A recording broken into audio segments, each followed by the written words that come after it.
Greetings, Mavericks and new viewers.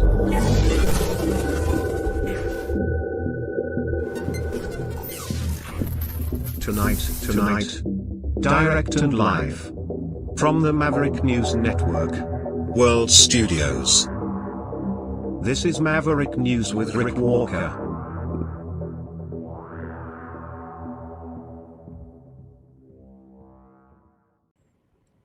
Welcome back to the Maverick News Channel. Hello, Maverick family. Man, we have unlimited news ready to go here tonight. I could probably talk for the next 24 hours until the next news cycle begins. There is so much going on. It is has been difficult to know where to start. But of course, we have tonight on the Canadian front, Danielle Smith, Premier of Alberta, calls for an investigation into the Premier for possible treason. The demand coming from First Nations chiefs. Also, Laura Loomer sort of doing a 180 on the whole Ukraine war thing. That's a big surprise. We'll explain more about that. Kash Patel, FBI director, under fire from within. It seems he has enemies within the FBI, or at least, professional adversaries, making disclosures about his behavior, his social media comments with regard to that planned terror attack against President Trump's UFC 250 Freedom event at the White House. Kash Patel being accused of possibly jeopardizing the investigation. I'll explain that. What else do we have for you? Also, what's going on with the Iran deal? What's going on with the Canada-U.S. trade negotiations or preparations for such negotiations? We have, what else? Ukraine gaining ground and new support as the G7 wraps up, and Trump boards Air Force One to head back. Well, I guess he was actually off to Versailles for a very fancy dinner. Oh, the burden of being rich and powerful. Where are you going? Oh, I'm flying off to Versailles for dinner with Macron. My good friend Emmanuel. Maybe I'll show you the thing with Kim Kardashian if we have time. When she was trying to fit into some weird latex bodysuit thing. I just thought about that. Anyway, we've got all of that. Should we mention the algae and the reflecting pool? I don't know. We're a little late coming to the table with that one, so we'll see. But I may also live up to my promise or my tease last night, saying that I might comment further on the rape gang inquiry report out of the UK. I did read more of the report. I do have more thoughts on it. If we have time and you want me to comment, you let me know in the chat, and I'll give you a take on it that you're probably not hearing anyplace else. Stay with me. We'll be right back. And we'll start digging in to the, the feast of news that we have before us tonight. Stay with me. We are the Mavericks. Welcome to the Matrix, baby. Hope you like the view.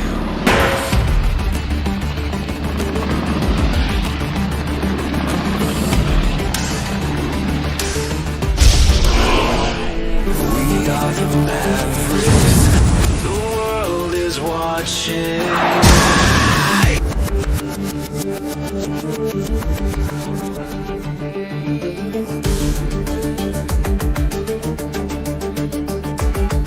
We are the Mavericks.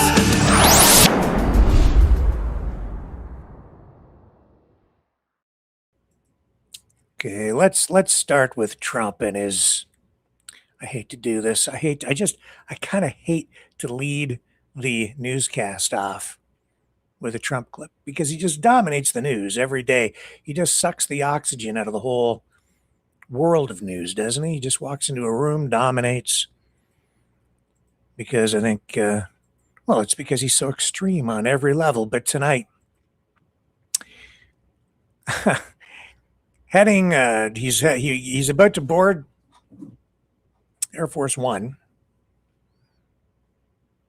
And as he's about to depart on Air Force One from the G7 conference, he says that he'd kind of prefer if the trade deal with Canada, CUSMA, was just canceled. This after yesterday, Carney caught on a hot mic talking with Trump about Canada's plan to import 49,000 Chinese electric vehicles. Trump, he says, Carney said, I thought you'd like that. Trump nods and says, I like it. But now today, which is part of the whole CUSMA renegotiation. And now tonight, as he's about to board his flight to go for dinner with Emmanuel, he says, I'd really prefer if the whole thing were canceled. I've got the clip. Here we go. To me, I think it's better without it, Europe has, or Canada. How long do you hope USMCA negotiations or review go on? Well, it's not something that's, to me, I think it's better without it. I mean, to be honest with you, I'm not a big fan of it. I liked it because it got us out of NAFTA. In other words, after 6 years, you had a clause that got us out of NAFTA. That's the thing I liked about it most. We do better without an agreement. Do you want to just leave it enrolling? I would rather leave it unsigned. I'd rather have it terminated. You'd rather have it terminated? Oh, those are different things, sir. I just want to be clear. I would rather not have the agreement, but I may sign it. Right. But we do better as a country if we don't have an agreement. So are you thinking of... Yeah, I'm thinking about maybe we won't be able to make a deal. I would rather not have the USMCA. The primary reason I wanted it was because there was no way out of NAFTA, which was the worst trade agreement ever made, like ever. And they had no termination. And it was very hard to get USMCA for that reason. And I had a 6-year clause. Who would have thought I would have been here in the 6 years? They got it 6 years because they hoped I wouldn't be here. My term was supposed to be over with. So on top of everything else that comes to, I would prefer not having an agreement, but I'm open to doing it. We'll see what happens. So as of now, it's just going to stick around for 10 years. You're okay We're not, with that? no, it's not sticking around. It'll be terminated. In other words, after a decade. It expires. Yeah, in a decade. It expires. Okay. I prefer that. In the first paragraph, I view it as possibly expiring immediately. in the first Man. Yeah, it doesn't matter what you agree to. It doesn't matter what you put your signature to. It's just whatever he wants at any given moment in time. That's not stability. That's not good, especially for Canada, and I think also for the United States, because he is undermining trust. That's invaluable. Trust is invaluable. The most valuable thing you have when you're talking about business. My God. He is a tough negotiator just because he says such bombastic things. Wow. So July 1st, deal is set to either be replaced or renewed for another 10 years. And we're just days away from that. Stay tuned on that one. Man alive. This while Canada's ambassador to the U.S. just, what was it, 2 days ago? Yeah, yesterday or the day before, saying that, things are actually looking good. So mixed messages for sure coming on that front. But I think it's just part of the process when you're dealing with President Trump. So don't panic, Canada. I think we're going to be okay. We hold more cards than Trump lets on. I think the F-35 deal is basically sunk, though. I mean, insofar as we have the F-35s that we have, but I think Canada is going to go with the Gripen fighter jet instead, largely because of what Trump has done. Also, you're seeing Canada now just this week announced, I think it was yesterday, a big contract for European Union defense coming to Canada. First contract under that, announced by a Montreal firm, and more to come also by the beginning of the month, as I understand it. So expect to hear more on that front as well. And that is also, I think, happening in part because of what Trump is, his style, where he is undermining trust and rattling confidence between the U.S. and its friends, its allies. He's not the world's greatest negotiator. It may seem like he's being tough and getting a better deal, but in reality, the world is pivoting away from the United States because of what Donald Trump is doing. Is showing. So yeah, and Canada actually is going to reap the benefits of that. So I'm not happy about it, but that's, I think, the actual reality of it. Although, by the time it all shakes down, as I say, I think it's going to all kind of come out in the wash. Canada will be fine. The U.S. will be back to being best of friends. You'll see.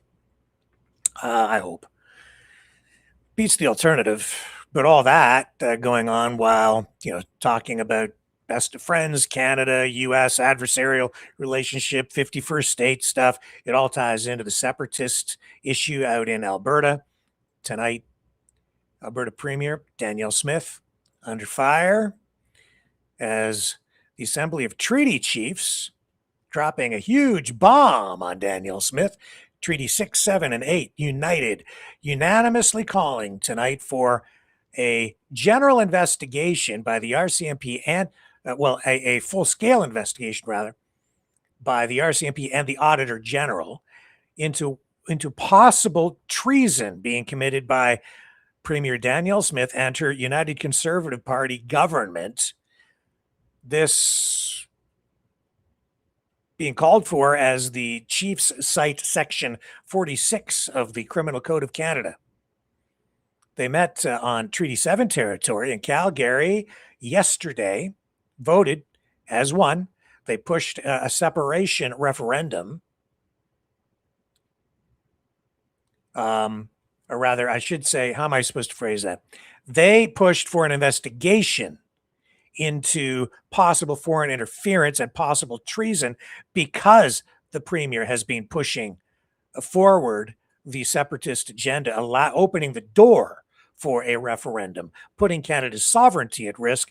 The Chiefs say this tramples on the treaty relationship between their nations within a nation and the federal government, and their relationship also with the provincial government in Alberta. They say it ignores privacy violations affecting millions of people and opens the door to, as I say, foreign interference. So that's the case they're making. I have the statement that they released here tonight. And we have reaction tonight as well from Danielle Smith, moving this story forward. Here's what the Chiefs put out, dated today. The Assembly of Treaty Chiefs of Treaty number 6, number 7, and number 8. They say here has unanimously passed a resolution calling for an investigation by the Royal Canadian Mounted Police and Auditor General into the actions of Premier Danielle Smith and the members of the UCP to determine whether they constitute treason under Section 46 of the Criminal Code of Canada. The vote took place in a duly convened meeting on Treaty number 7 territory in Calgary, June 16th, 2026.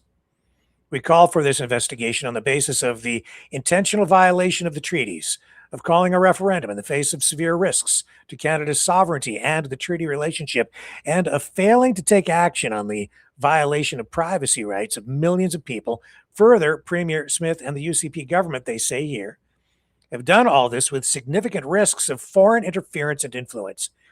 At the time of treaty, the Northwest Mounted Police now the RCMP, committed to ensuring the safety of First Nations and our territories, and that the Crown guarantees the peace and goodwill mutually promised between First Nations and the Crown in exchange for sharing these lands. United, the chiefs of Treaty Number 6, Treaty Number 7, and Treaty Number 8 territories now call for the fulfillment of this commitment in the form of a full investigation. I think this has merit. Could have some teeth. Danielle Smith's not happy about it. She says that if the chiefs keep talking like this, it will sour their relationship with her. No doubt. Let's bring up Danielle Smith. We have the video of her reaction today. Premier, treaty chiefs are calling for an investigation into whether your actions over the independence referendum amount to treason under the criminal code. What's your response to that? Well, I think it's disgraceful. I think it's disgraceful that any government that wants to be taken seriously would level charges that serious against another government. Look, I've had my differences with the federal government, but I have never used language like that. I would ask the treaty chiefs to check themselves, because we have a very collaborative relationship between our government and our ministers. I want that to continue. But this kind of overwrought language has no place in a democracy. When they were pursuing a new relationship with Ottawa, I cheered them along. We are pursuing a new relationship with Ottawa that respects our jurisdiction, and I would ask that they be respectful of that. But they need to, that language has no place in this democratic discussion. Premier... David Eby, Premier of BC, he used that word too, treason, more than once. I don't think it's far off the mark, depending on who you're looking at. I'm not sure that I would point my finger directly at her, but some of the people over there, I think that it comes close. And I think that if you want to live in a democracy and you have a complaint on a legal issue, especially from a nation within a nation, First Nations, they take it to the RCMP, they take it to the Auditor General, they want an investigation. Let the investigation happen. The authorities should look into it. Here's the reaction, well, the coverage from APTN News, First Nations media. So bring this up because their perspective is extremely important, especially with regard to this. Assembly of Treaty Chiefs in Alberta demand treason investigation to Premier Danielle Smith and the UCP. Story by Leanne Sanders. Just outlining what I told you.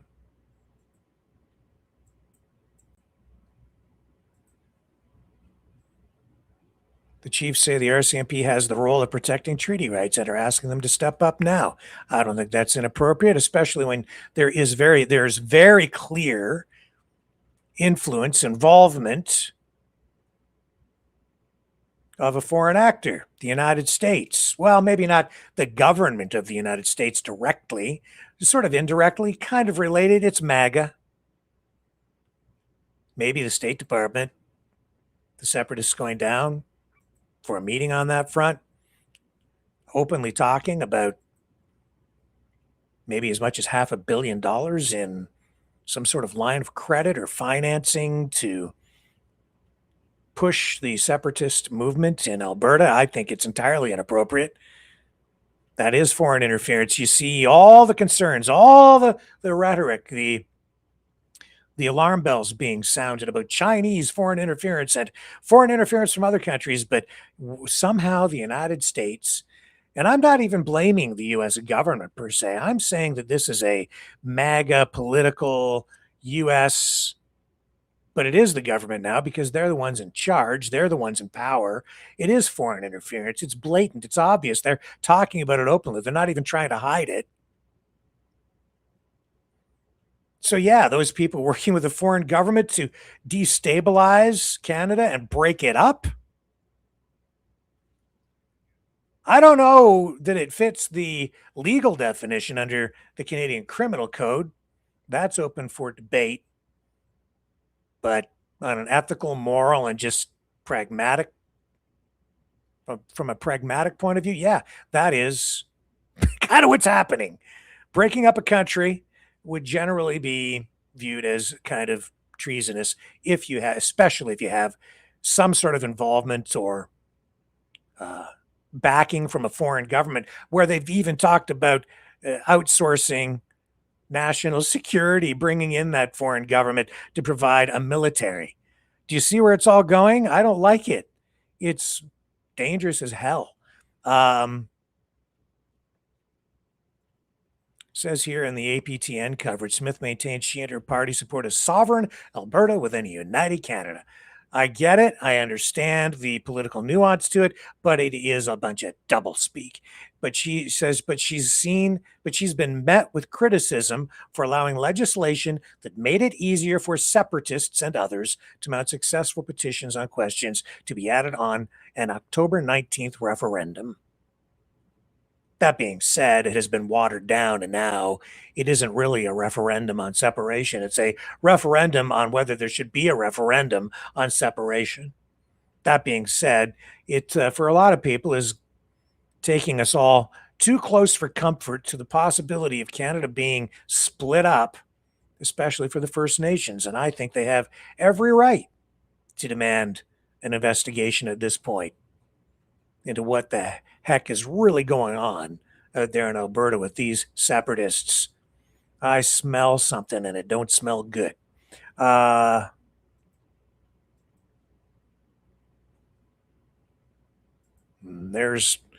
just the way it is tonight. Naheed Nenshi, NDP leader,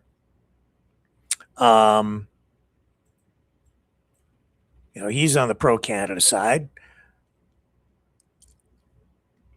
He also recently called for a CSIS investigation, not using the word treason, but does want a Canadian Security and Intelligence Service investigation into whether there has been foreign interference in the entire process. Let me see if I've got the right clip here.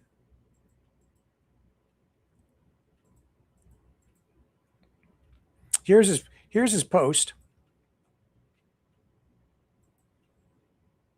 This was just recent. This was just days ago as well. The exact date on it, I'm not sure what the exact date. It'll be on here when I bring up the release that he put out. Here we go.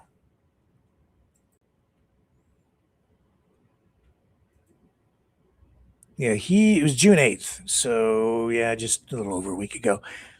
It says, I write to you as the leader of the official opposition in Alberta and a concerned Canadian citizen. As you know, Alberta is facing a separatist referendum. This was sent to Daniel Rogers, director of the Canadian Security and Intelligence Service. He says the referendum will occur under the very real environment of foreign interference with the intended purpose of stoking separatist sentiment to harm social cohesion, foment polarization, and ultimately harm our country. In an interview on CBC's The House that aired on May 9th, 2026, you affirmed that the referendum is vulnerable to foreign interference.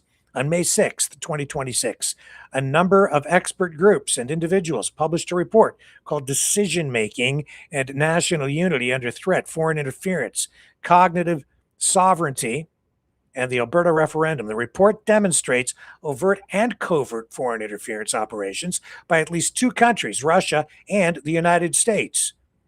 The report finds that Russian-linked networks are using coordinated disinformation and amplification strategies to promote the separatist narrative. I've been pointing it out. Man, I've been talking about this for what, 2 years? Thanks for catching up. The U.S. engagement is more overt, using political narrative and influencer engagement. People thought I was crazy. No, just telling the truth. There's a price to be paid for that, by the way. These efforts exploit existing grievances, deepen divisions, and undermine the trust in Canada's democratic institutions, he writes, and decision-making threatening our sovereignty. Yep.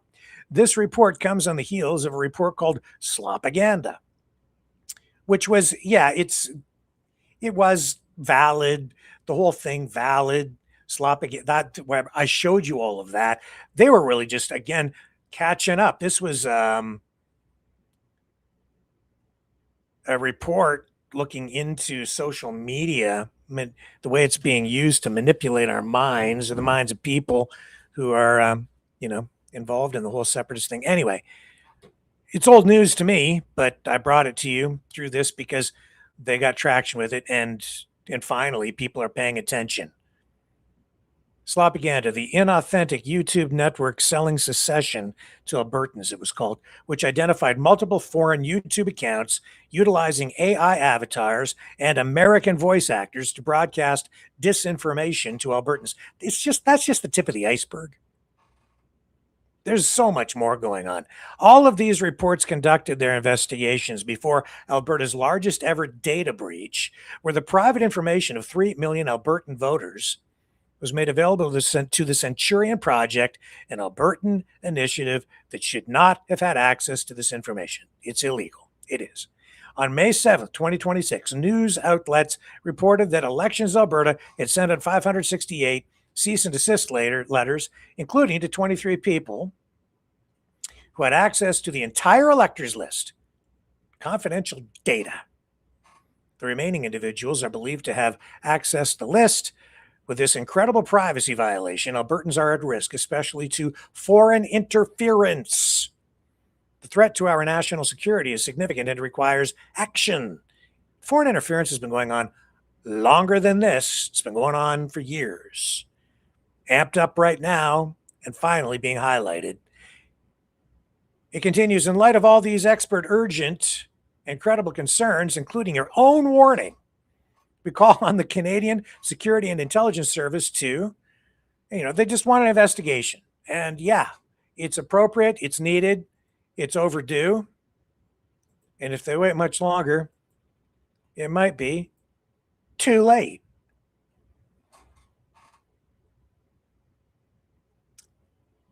We'll see. See, I'm not crazy. I'm not crazy. All the stuff I was talking about 2-3 years ago, real. I didn't lie. All of it. All of it. Everything I reported. True. All of it. Oh, that pissed some people off. Oh.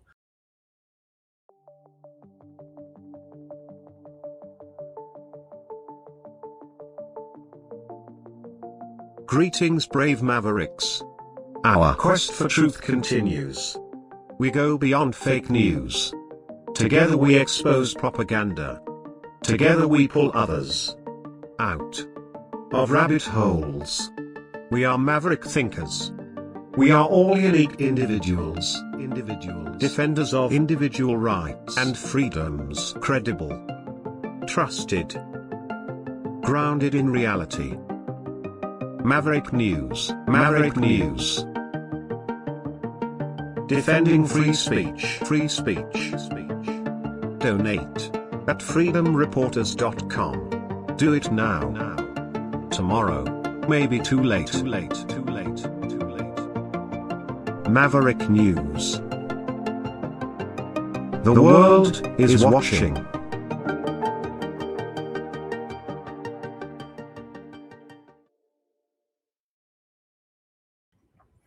You guys see this story about the foiled UFC plot?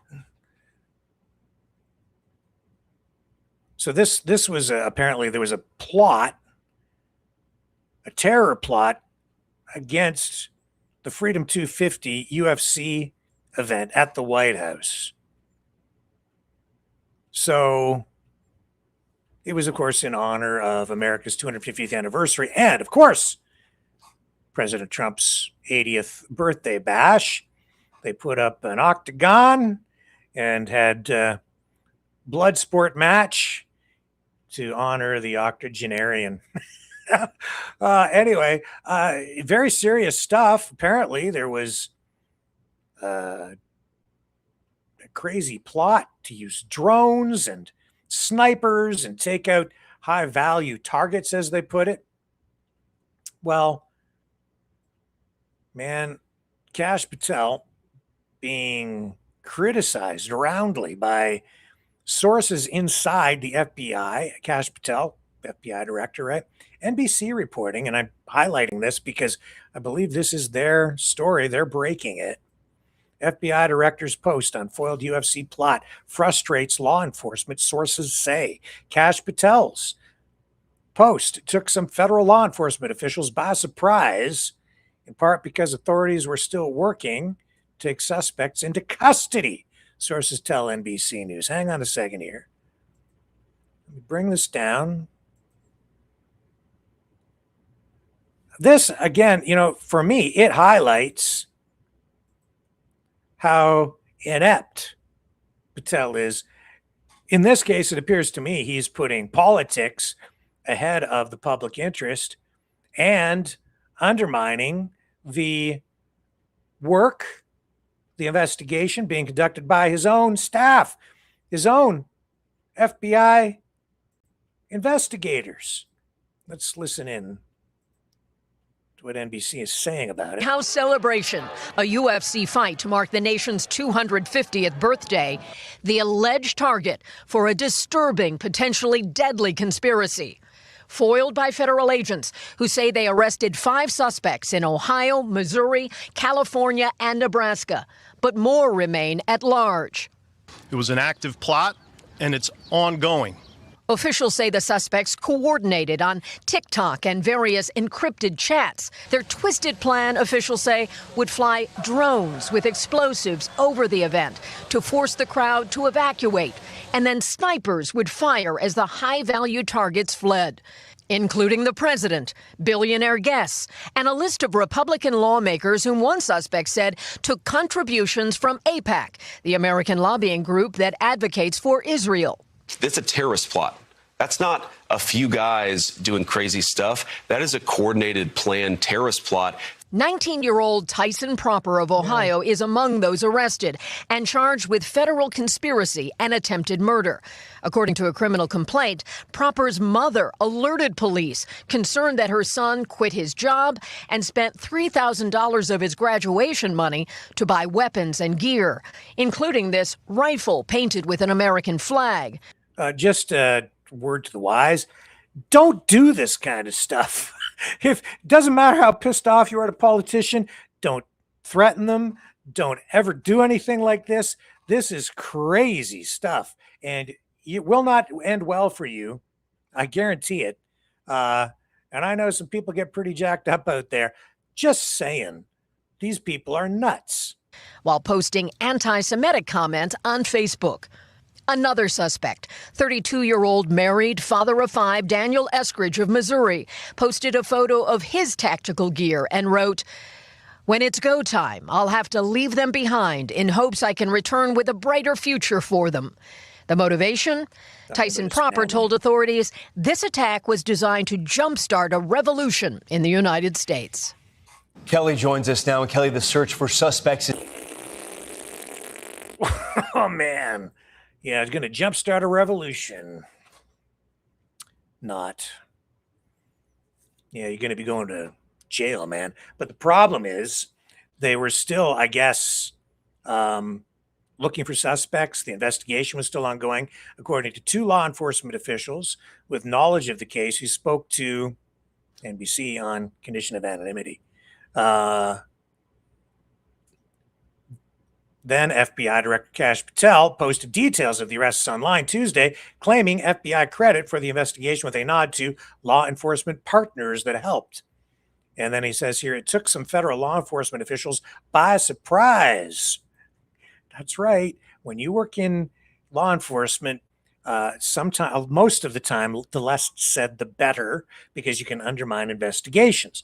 It says took them by surprise, in part because authorities were still working to take suspects into custody in the sprawling investigation into more than 24 people on the encrypted chats, and according to 3 law enforcement officials. Some of the suspects in the alleged plot spoke of flying drones. We know all of that. He just, he's got no business having that job, in my humble opinion. Even local police services know better than to do such things. Patel's announcement has put the director in the spotlight again. Previously, it says here, Patel filed a $250 million lawsuit against The Atlantic over a story that focused on concerns about his drinking habits. You may recall that was just weeks ago.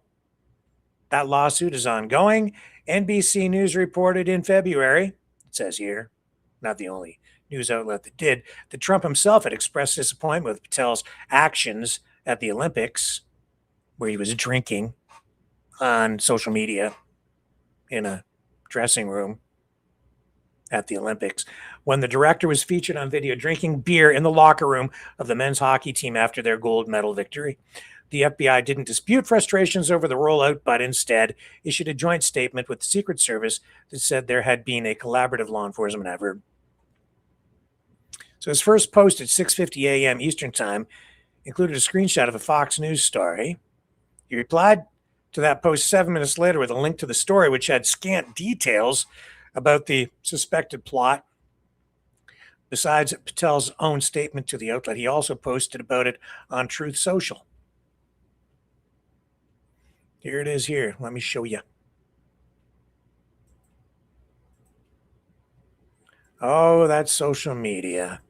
It'll get you into trouble pretty quick if you're in a position of public service and in the public spotlight, which the FBI director is. On June 10th, FBI, it says here on Patel's post, FBI, our law enforcement partners became aware of a potential threat to the UFC America 250 event in Washington, D.C., involving individuals outside of the national capital region. And thanks to the rapid action of this FBI, our partners, and the Department of Justice, in a multi-state operation, multiple individuals are now in custody, and allegedly planned attacks were stopped cold.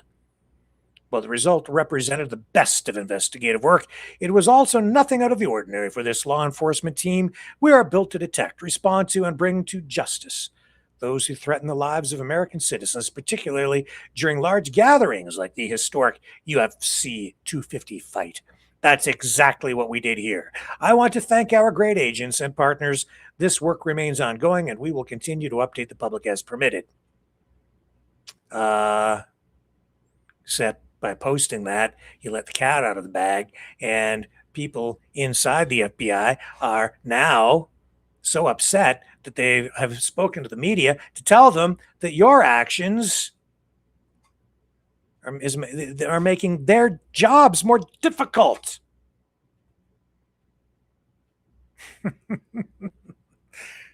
This guy should not have that job. That's my opinion, my editorial comment on this one. Don't worry, I'll have more when we come back.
Maverick News. The world is watching.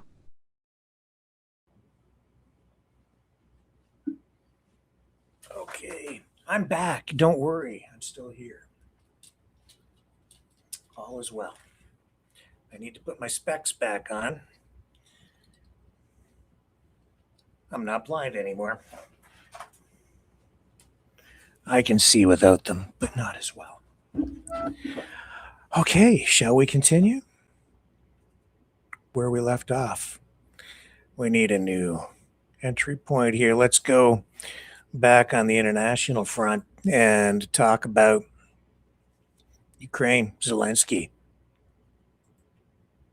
We're at a turning point there.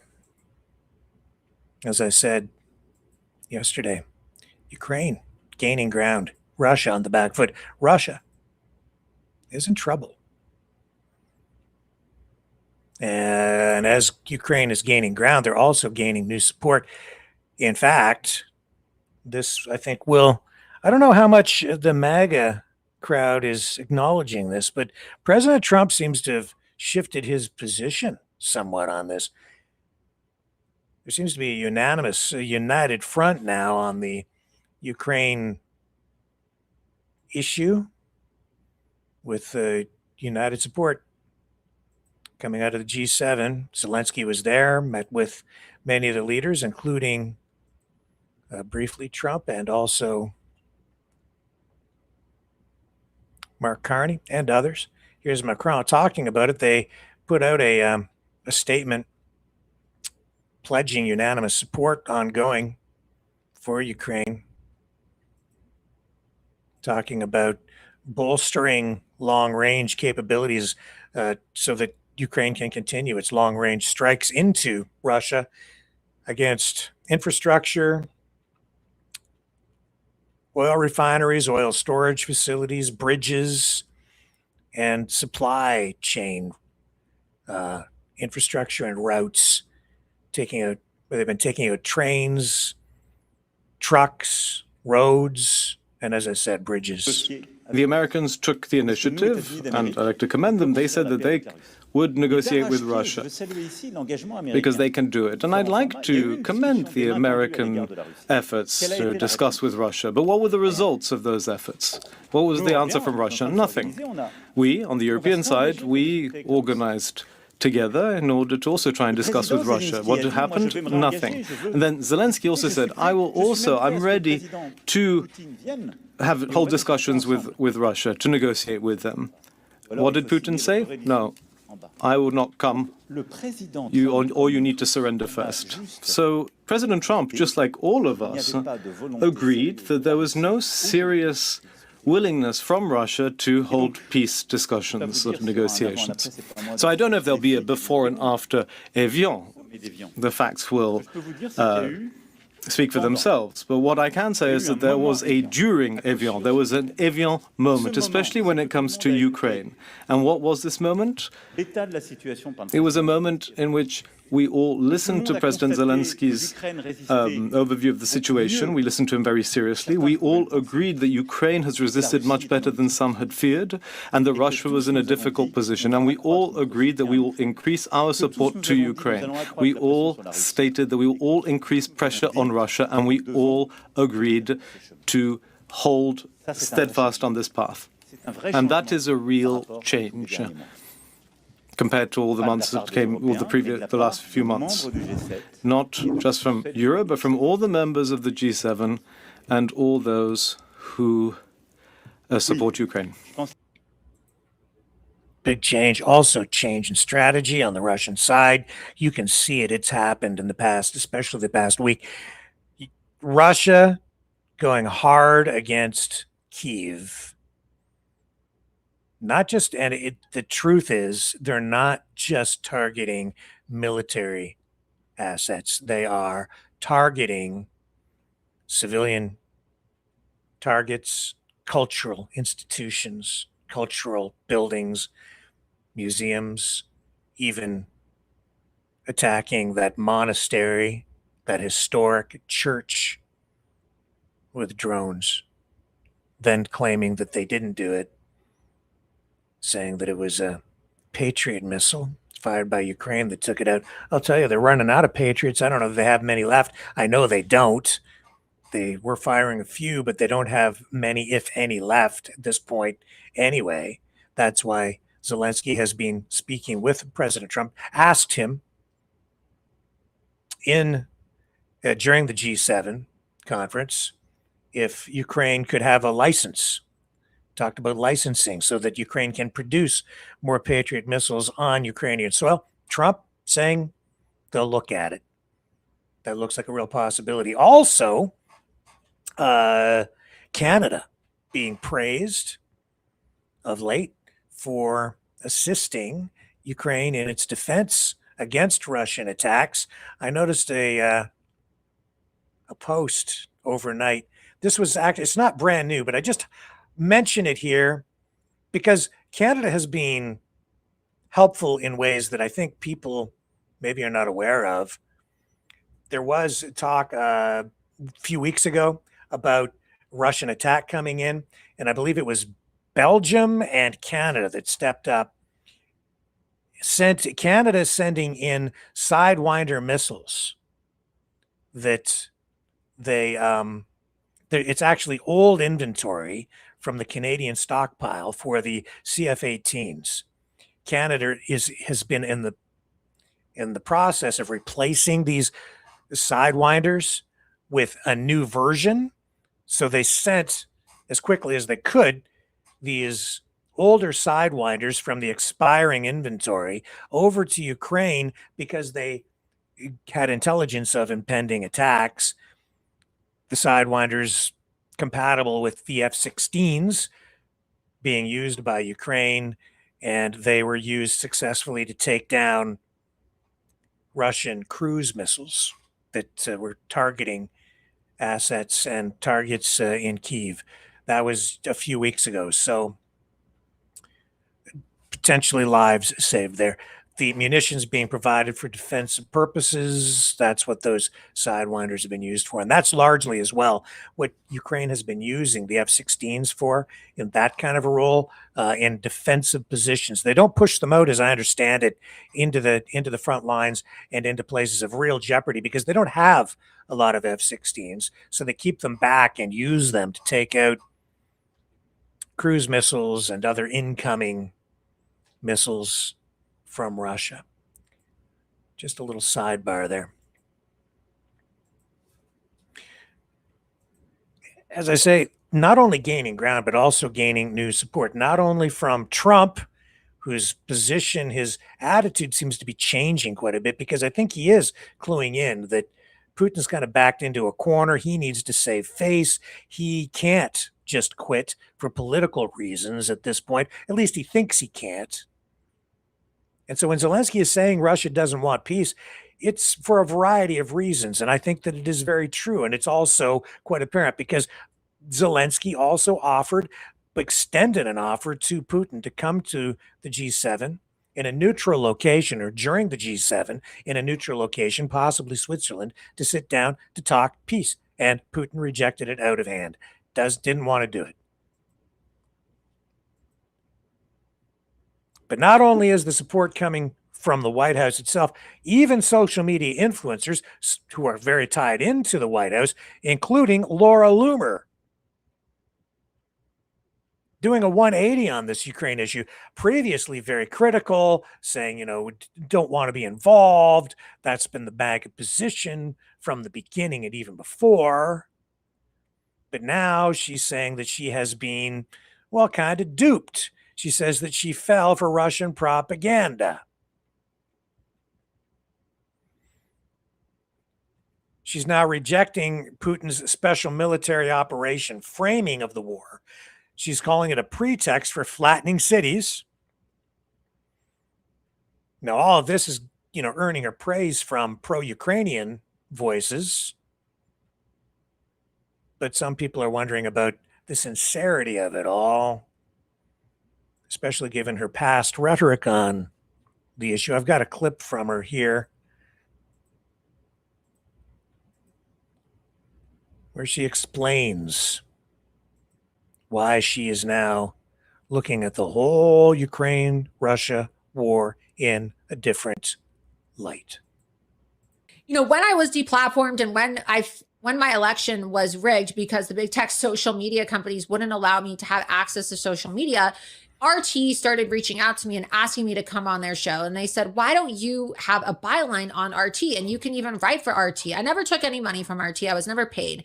But I felt, wow, how crazy is it that my own government won't allow me to, they're not fighting for me when the big tech social media companies are deplatforming my campaign and they're not allowing me to have a voice, but RT will let me talk about these issues, right? And then you start to get kind of goaded into saying things like, oh, well, maybe they care more about free speech than my own country. Or, wow, Putin made a comment about how they stole the election with mail-in ballot fraud. And so...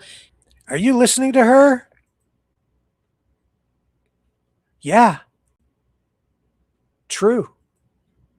Getting it? You make comments that are pro-Putin. And I made a lot of those comments. I said, wow, he's 100% right about needing to denazify Ukraine. And I recognized that I said, wow, he's openly criticizing the big tech social media companies for rigging the election against Donald Trump. And you know, while I'm glad that he said those things, part of me wonders, like, did he actually mean it? Or is this part of the psychological operation to try to co-opt the right after 10 years of being told that there was Russia collusion and, you know, a Russian interference scandal in our elections? And then we all got Russia fatigue and we started to get really sick and tired of people who would constantly attack Russia for everything. And a lot of us just became overly sympathetic to Russia and we put the blinders on because we just thought that, oh my God, anytime anybody mentions Russia, well, this means that, you know, they're trying to spew propaganda against Donald Trump and the conservative movement, and they're calling us Russian bots. They called us all Russian bots, remember? And I remember even confronting Jack Dorsey during the Twitter hearing, and I said, you know, we are not Russian bots. We are conservative Americans. And you started to sympathize with the Russians because they would call people like me a Russian bot. They would say that we were not real people. We were part of a Russian bot campaign to support Donald Trump's 2016 campaign against Hillary Clinton. But now when I see them say things like we need to denazify Ukraine and we need to continue our brutal war with Ukraine while they pretend to be, you know, some Orthodox Christian country, but they're slaughtering thousands, like hundreds of thousands of young Christians in Ukraine. And then they're supporting actual neo-Nazis in the United States of America by clipping their podcasts. I'm like, wow, we fell for Russian propaganda. And I fell for Russian propaganda. And so when Loomer Unleashed had this opportunity to send a correspondent abroad to Ukraine to be embedded on the front lines of the war and meet with Ukrainian officials, and there were multiple U.S. senators there at the Odessa Security Conference, and Andrew asked me whether I would approve a correspondent to go to Ukraine, I thought about it for a while and I was really hesitant to do so because I thought, what are people going to think of me? I've been so anti-Ukraine for so long, and I have parroted these talking points thinking that I was, you know, saying the right thing and not recognizing how, you know, as a conservative or as a Trump supporter or just as an American citizen, how I was being emotionally manipulated by propaganda online. And so I felt a little embarrassed, to be completely honest, sending a correspondent abroad because I thought, well, people are going to attack me and they're going to say that I'm a hypocrite and they're not going to be gracious and they're not going to give me an opportunity to change my opinion. Everything I've been saying for years, it's true. We are the Mavericks. Welcome to the Matrix, baby. Hope you like the view.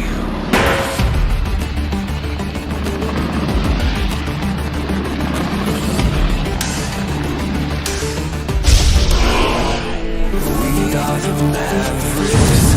The world is watching.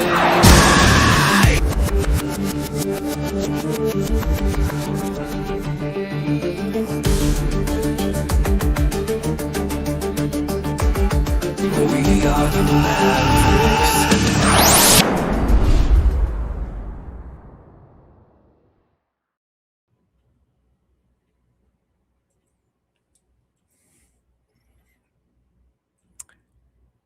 Canada, MAID, medical assistance in dying. Wow, that's a hot button issue. Tonight, a committee report, new, out of Ottawa, saying the government should indefinitely exclude people with mental illness from MAID. New development being picked up by mainstream media tonight. I'll highlight it here for you as well.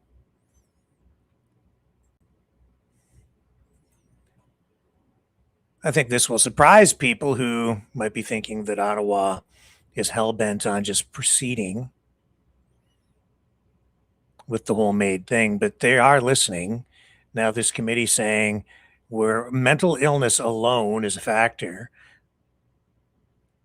Ottawa should indefinitely, meaning like forever, exclude approvals for medical assistance in dying.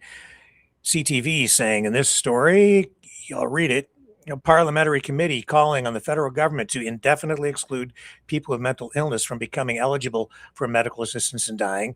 Conservative and Liberal MPs on the committee co-signed that single recommendation in a report released today. People with a mental illness as their sole underlying condition are set to become eligible to apply for medical assistance in dying or MAID next March, but it is all under review. It is not approved. Now this committee advising against it. The committee, which was tasked with studying whether the country is ready for that to happen, held hearings throughout the spring. 4 of the senators on the committee wrote a dissenting report urging the government to disregard the recommendation and calling the committee's work flawed, biased, and lacking in rigor. Justice Minister Sean Fraser said earlier this week that he would take time to review the report and the testimony the committee heard before deciding how to respond. And so that's fair. He's going to look at all sides, consider everything, including this report saying, don't do it.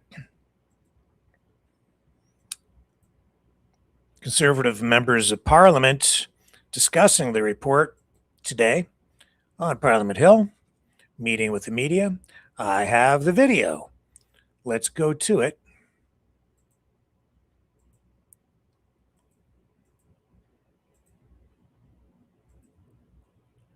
I think the position on this will please many. Today is a good day. Today, the Special Joint Committee on Medical Assistance in Dying tabled its report recommending that the Government of Canada amend the Criminal Code to indefinitely exclude persons whose sole underlying condition is a mental illness from eligibility for medical assistance in dying. Conservatives support the committee's recommendation that this expansion be paused indefinitely. This will save thousands of lives. And this is the position that Conservatives have taken from the beginning. In 2021, we voted against the Senate Amendment Bill C7 that created the sunset clause that set this dangerous expansion in motion. Since then, the Liberal government has been forced to delay the expansion twice through last-minute emergency legislation. The evidence is clear. It has always been. Moving forward with this expansion is reckless and dangerous. The 2 core problems remain unresolved. Clinicians cannot reliably determine when a mental illness is irremediable, and they cannot reliably distinguish a request for MAID from suicidality in this context. So that's why I introduced Bill C-218. This bill will amend the Criminal Code to permanently repeal the scheduled expansion of MAID where mental illness is the sole underlying medical condition. Time is of the essence. Bill C-218 has already begun the legislative process and is the clearest path forward to implement the committee's recommendation before the current sunset clause expires. This is a serious issue, and while we don't always agree, we were able to work collaboratively thus far with the government during the committee's study and listen carefully to the evidence before us. I hope that that spirit of collaboration continues. Vulnerable Canadians should not be caught in partisan games or legislative delay. There's no reason for government not to support Bill C-218 at second reading. Send it to committee and work with us to get this done as soon as possible. Now, some members have raised questions about the wording of the bill, specifically whether it should use mental disorder or mental illness. We understand that concern. The Criminal Code currently uses mental illness, while the term mental disorder has been used throughout much of the expert evidence and previous committee work. If the government wants the bill to use mental illness, we are happy to make that small amendment at committee. What matters is not using terminology or an easily resolvable technicality as an excuse to delay action. It would be an unfortunate display of cynical politics if the government introduced their own legislation that's coupled with other changes to the MAID regime.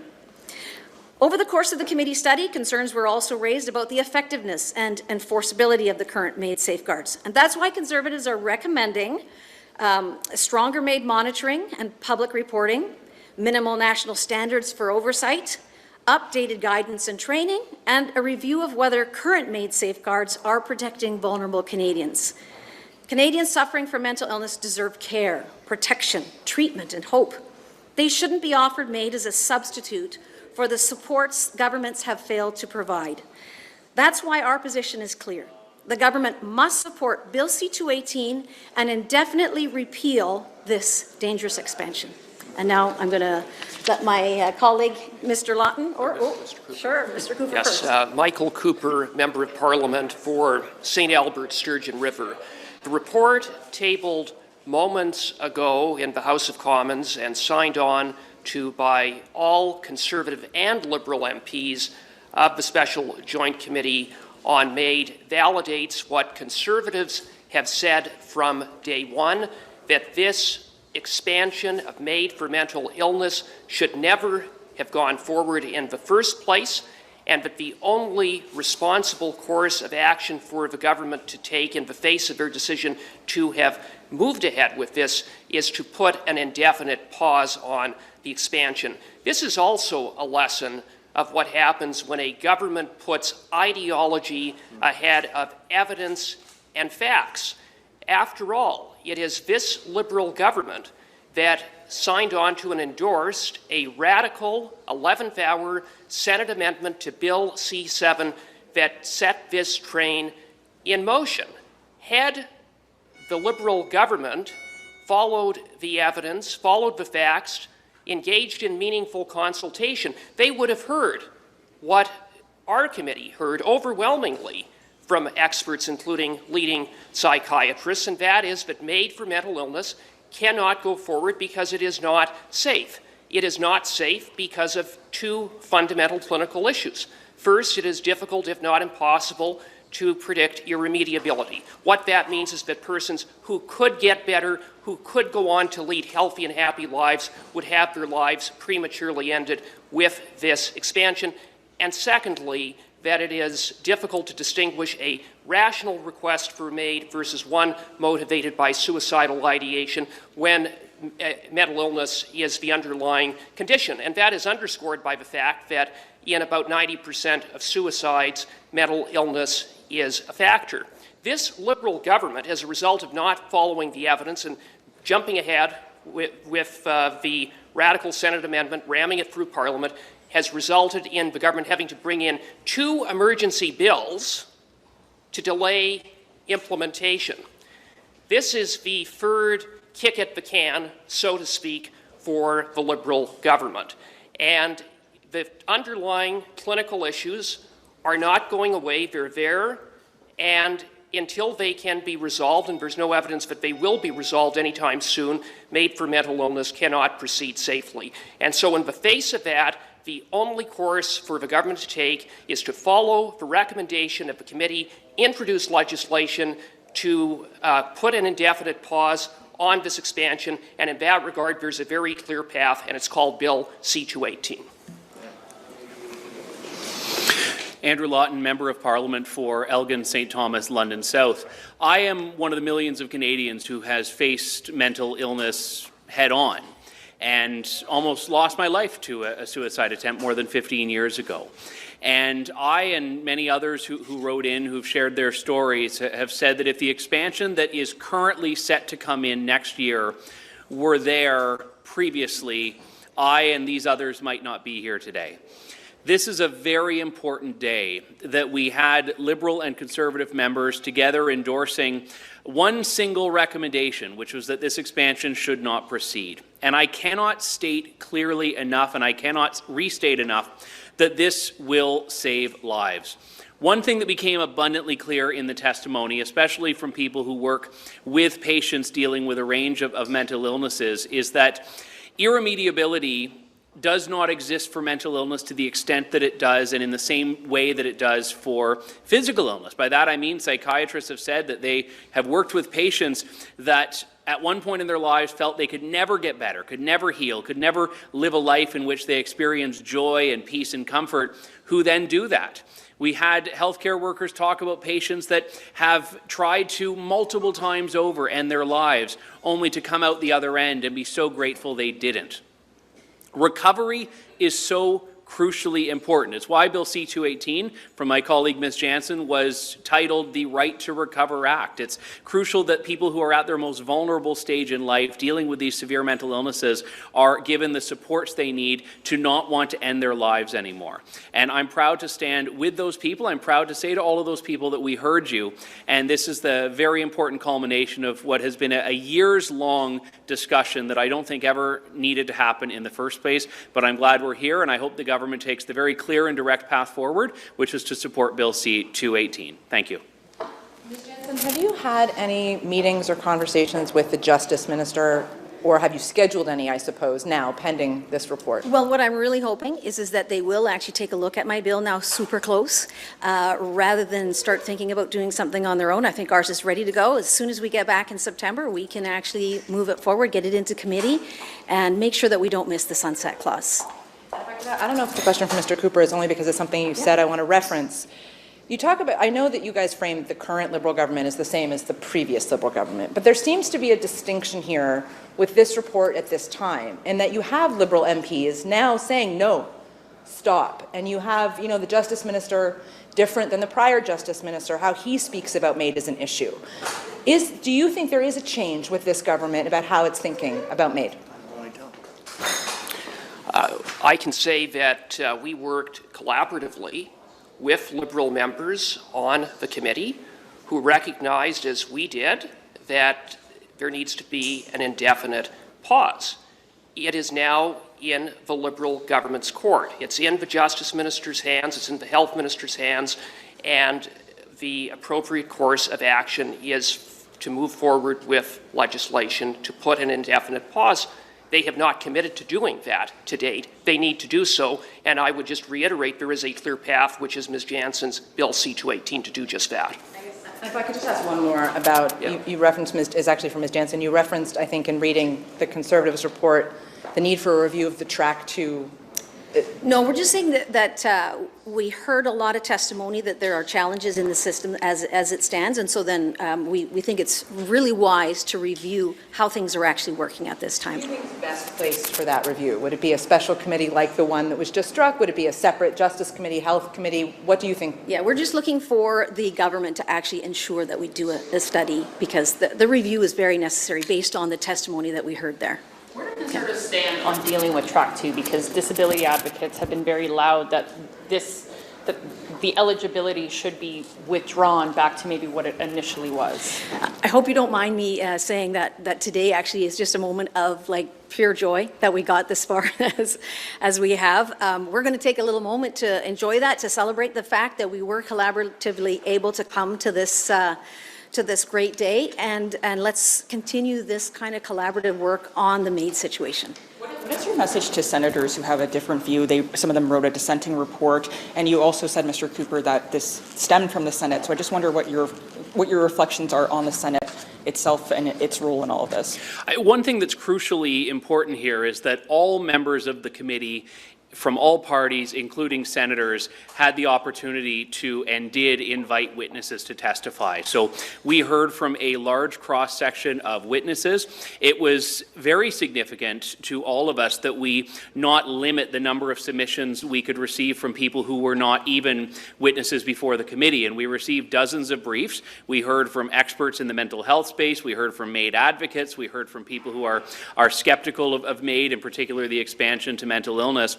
And we heard from people with lived experience. And at the end of the day, if this did in fact originate from the Senate, there may be a couple of senators that want to just preserve their own legacy on this, but ultimately the message that we got from the committee's work was very clear, and that's reflected in the report. What do you think should be done for those people who are suffering from mental illness right now, who are hoping for this expansion to take effect next March? We need to provide support and care. We need to provide people with the resources so they do not want to end their lives. And I'm so grateful that we have come to a conclusion that will not tell these people that we should be killing them, which is what would have happened. We're not giving up on them. We insist that everyone has a right to recover. I have a question, just on a slightly different note. Do you plan to campaign for a United Canada in Alberta over the summer? I support a stronger Alberta with a united Canada. But are there any plans for any campaigns or any events? I fully support the position taken by Pierre Poilievre. Mr. Cooper, you were on the committee a couple years ago, the last time it had a look at this. And unless I'm misremembering it, I remember at that time the committee's recommendation was a delay. It didn't get to the indefinite part of the delay. So I'm wondering, what do you think has changed from that committee to this one to kind of get that wording of let's just not do this altogether? Well, how many times can the government possibly introduce 11th hour legislation to delay when the issues are the same? They were the same in 2022 when the special committee convened. They were the same in 24, and they were the same over the course of this committee's mandate. And those issues are clear. They're fundamental clinical issues that will result in vulnerable persons who could get better, who could have their lives prematurely ended. We heard evidence that predicting irremediability is less accurate than 50% of the time getting it right. In other words, you'd be better off flipping a coin. To proceed with this would be completely reckless, and it would be completely dangerous. It's the path this Liberal government set us on back in 2021. They have an opportunity to finally follow the evidence and do what we have called on the Liberals to do from day one, and that is to put an indefinite pause on this expansion. Go ahead. Yeah. Mr. Doherty, I actually wondered if we could just hear from you, because it's your advocacy that led to 988 as the mental health and suicide hotline, and I wonder what your perspective is on what happened today and whether you view there are enough resources right now for mental health, how you feel 988 might be a factor here and be helpful to people.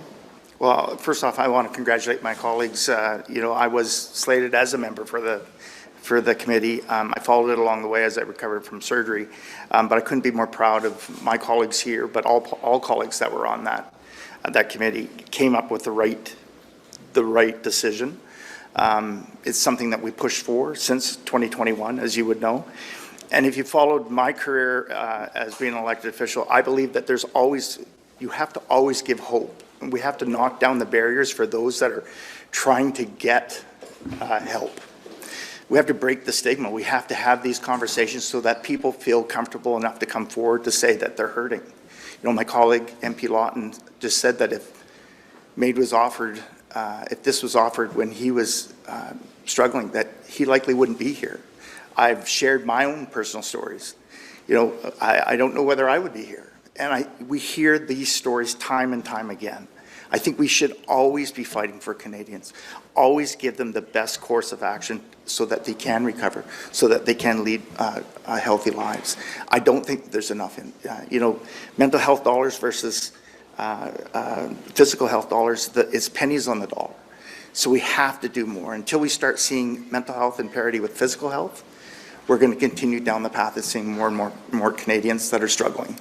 Today is a great news story. It's a great story. We're giving those that are struggling with mental health the hope that they don't have to go down this path.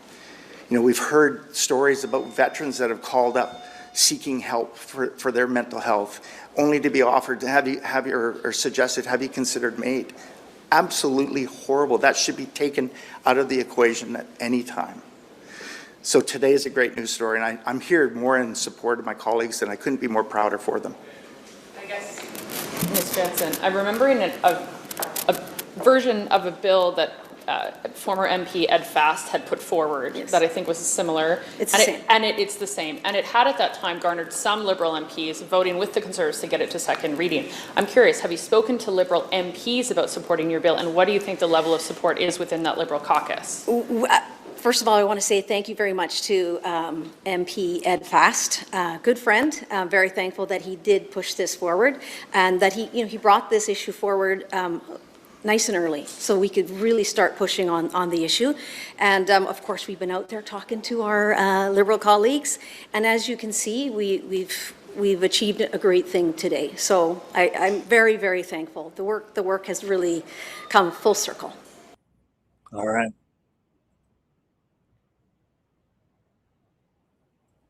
That concludes that portion of the broadcast. I will be right back, and I'll bring you more on the other side. We are the Mavericks. Welcome to the Matrix, baby. Hope you like the view.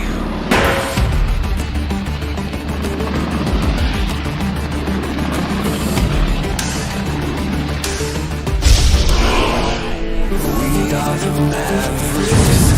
The world is watching.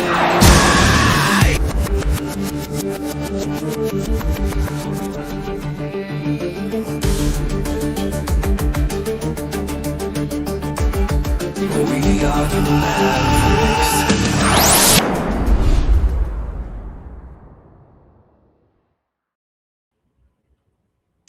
It's official, sort of, the Iran peace deal, which isn't really a peace deal. It's a memorandum of understanding extending the ceasefire that hasn't really been a ceasefire, but we'll see where it goes. And it's already on very fragile ground because tonight Israel still attacking targets in Lebanon, Hezbollah. However, it's official because being reported online, both in, I guess, Iran and the United States and the world, that the MOU has now been signed electronically. And there's the man who looks like he is exhausted. Looks like he is completely, totally exhausted as he comes down the steps of Air Force One. This post, obviously, from Iran. But they've signed, I guess they've signed this document electronically. He didn't look good, honestly, at the G7. He looked like he was about ready to pass out. Going to the UFC 250, staying up past his bedtime. And then flying over to the G7. Now flying back to, well, flying over to the Versailles for dinner with Emmanuel. He's just got such an active social life. The MOU signed now electronically. However, the formal signing ceremony is still to come on Friday. Doesn't look like Trump is going. Instead, we're delegating that task to J.D. Vance. Why would he do that? I'll suggest to you that it's because I think it's this political, it's a strategically advantageous politically for Trump to do that, because J.D. Vance has been playing both sides on this from the beginning, saying he supports President Trump, but he's skeptical of the war. He hasn't been fully supportive of the war from the beginning, and that's because he's trying to position himself. I'm editorializing, analysis from me. He's positioning himself for a presidential run in 2028. So he doesn't want to be bogged down with the baggage from this war, especially because it hasn't gone well, and it has the potential here of going south even further, of being becoming a huge political liability for anybody that supports it. He knows that. He knows that it's already likely a political liability as he eyes the president's job. But I think what Trump is doing here is to keep J.D. Vance kind of in his lane and in his place. He's delegated this task of signing that deal as a way to kind of dirty him up a little bit. It's a way for, this is my opinion, it's a way for him to push J.D. Vance into becoming fully supportive of what Trump has been doing with Iran. Not letting him kind of sit on the fence as the vice president and say, well, I support what he's doing, but I don't really support the war. No, now J.D. Vance is going to have his signature on that MOU. In that way, that will leave him politically vulnerable to his opponents, whoever they might end up being, whoever wants the Republican nomination for the next presidential election. You put your signature on that page on Friday, and now you own the war in many respects, about as much, almost as much as Trump does. So I think that's partly what it is, because Trump, I think, is eyeing a third run at the White House. Yeah, I don't think he's in a good position for it right now. If he were to try to do that, especially right now with his approval rating the way that it is, 30 percentile range, sometimes much lower, it's not looking good. And a third run at the White House is speculative, shaky at best. However, there is a movement afoot out there. I think Trump would like to do it, even though I don't think he's not looking good.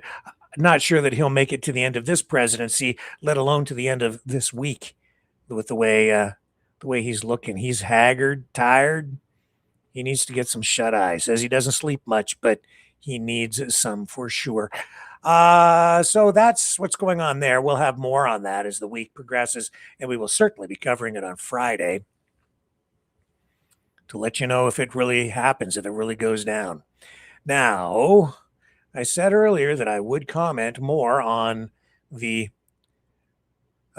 rape gang inquiry report out of the UK if you want me to. So I'll leave that to you. I'll look for the response in the chat. I don't know if there was any response earlier. Do you want me to share my analysis after speed reading it today? I absorbed, a fair amount of the information from it, 219 pages, so it was a bit of a challenge. I did speed read it, as I have been known to do. As a journalist, a reporter, you have to learn to do that. Doesn't mean I absorbed 100% of the information. I certainly didn't. It was a skim. I skimmed it.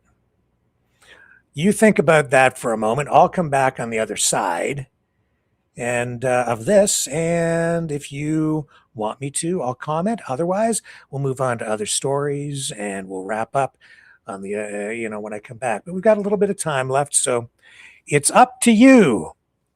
You are the program directors tonight.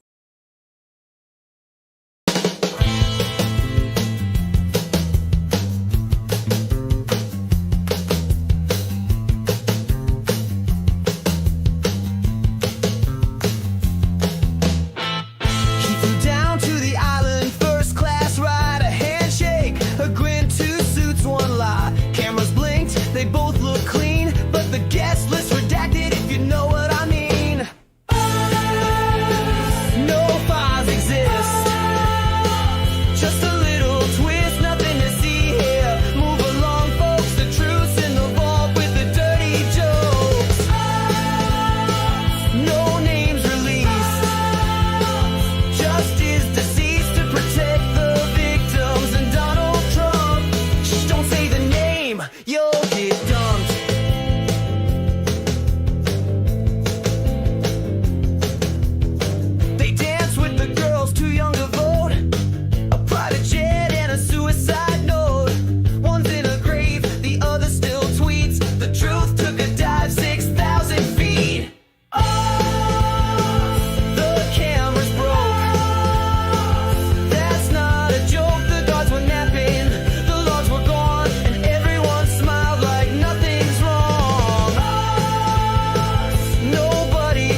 can't release the names to protect the victims. And also Donald Trump. Coincidence? Just dumb luck. Right?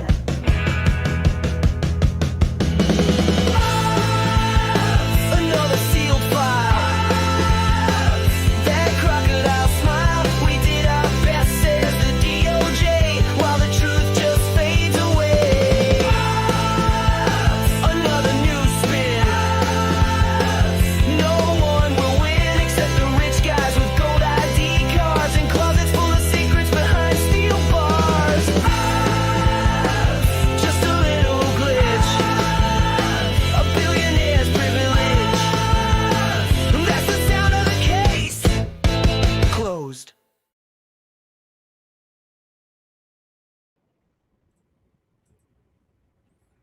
Let's take a look in the chat. Is anybody even telling me what you want?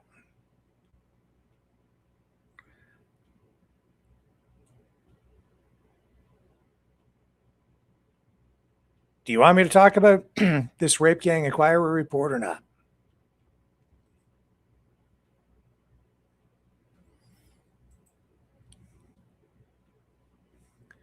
I'm scrolling back up.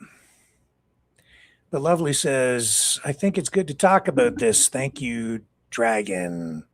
Is that what you're talking about?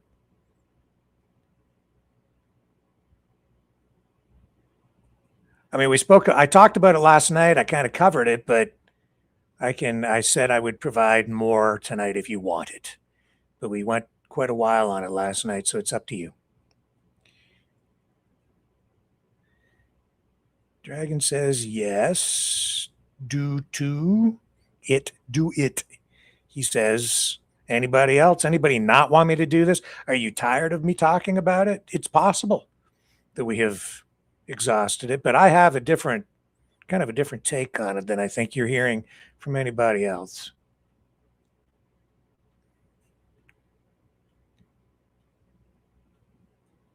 Sharon says yes. Okay, so we've got a few people saying let's do it. All right. Here's my wider view on this whole thing. It's an uncomfortable subject to talk about, but here's the report again, 219 pages, the rape gang inquiry report. This one is from the Restore Party, which is kind of a spin-off from the Reform Party, both of them making immigration a centerpiece of their political platforms. There's a big by-election coming up. It's actually underway. Voting's underway right now in Makerfield. It's in Britain. And we will know the results of that, I believe, on Friday here in Canada. So we'll cover that as well, since we've been mentioning it. This report coming out just as people were about to go to the polls. The thing is, this report definitely has a place. But when I read it, like initially when I heard about it, and even as I kind of skimmed it yesterday, I had concerns about the whole thing on many levels, because it's being presented in a fashion where it appears to be some sort of a really legitimate thing with a lot of credibility behind it. But I immediately became skeptical of some of the information in it because of the numbers, especially this number of 250,000 victims. I'm not the only one who was concerned about it. Even some Reform members of Parliament also, who have made immigration part of a foundational part of their political platform, they've been critical of the report as well. And I showed you an example of that last night. So 219 pages. It highlights the systematic grooming and rape of vulnerable girls, as they put it, overwhelmingly white British, often from working class backgrounds. The report claims that these gang rapes have been committed predominantly by Pakistani Muslim men. And the scale of this, 250,000 victims nationally, they say. 149 local authority areas. And they're saying that that's a conservative figure. It involves girls, they say in the report, as young as 11, who are groomed with gifts, alcohol, drugs, then gang raped, trafficked between towns, they say, blackmailed with recordings, and sometimes subjected to extreme violence, pregnancy, or even overseas trafficking. They're saying there have been institutional failures related to all of this. Culture and religious factors, they say, have been big factors as well. The report discusses clan-based honor-shame dynamics and interpretations of Islamic teachings as enablers. And they've come out with a series of recommendations, calling for stronger sentencing, better victim support, family-centered safeguarding, ending two-tier policing and accountability for enablers. And this whole thing spearheaded by Rupert Lowe, the leader of the Restore Party of Britain. And he's also mentioned pursuing private prosecutions and using parliamentary privilege in order to put information out there. Parliamentary privilege means that you can make statements that might otherwise get you in trouble legally for slander or libel. You can say things with legal immunity in the House of Commons, and they want parliamentary privilege to get on the House floor and share information that otherwise might get them sued for these reasons. Now, that being said, I have had concerns about all of this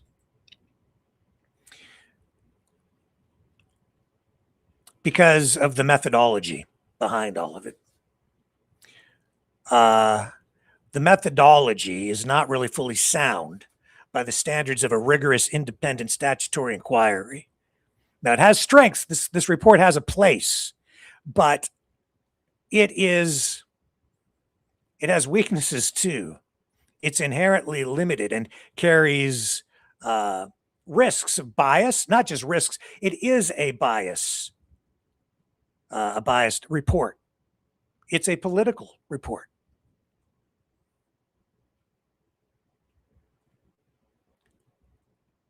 And the reason it's political because it has been commissioned by a political party, the Restore Party. But it has the veneer of some sort of an official legal proceeding, because it all began with an inquiry where they called witnesses over a 2-week period in a formal setting that resembles something of a court. This kind of procedure would normally be used for like not just an inquiry, but in Canada here, and I think in the UK as well, you would call it an inquest, a fact-finding mission. But if it's an official proceeding, and there is a separate investigation going on, ordered by the government, and it's taking place over about 3 years. This one, much quicker, commissioned by the Restore Britain Party and Restore UK Party, and then Restore Britain, and then paid for through crowdfunding. But they did not have the power to subpoena people, to compel witnesses to come forward. They didn't put witnesses under oath, and even if they had, the oath that they took would carry no weight because it is not actually a courtroom, so it's not a legal proceeding. they did, I guess these witnesses all signed a document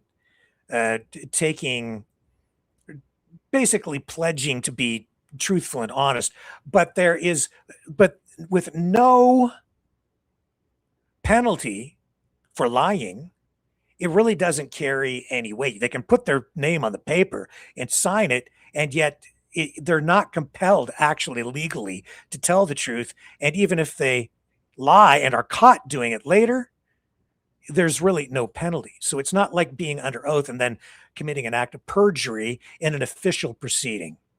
So that might not seem like a big deal, but it actually is. Because it throws into question the integrity and the credibility of the entire process. Especially if you look at the way at an actual court proceeding or an inquest involving a judge, like an actual judge in an official proceeding, the way they're all handled is they have to be neutral. They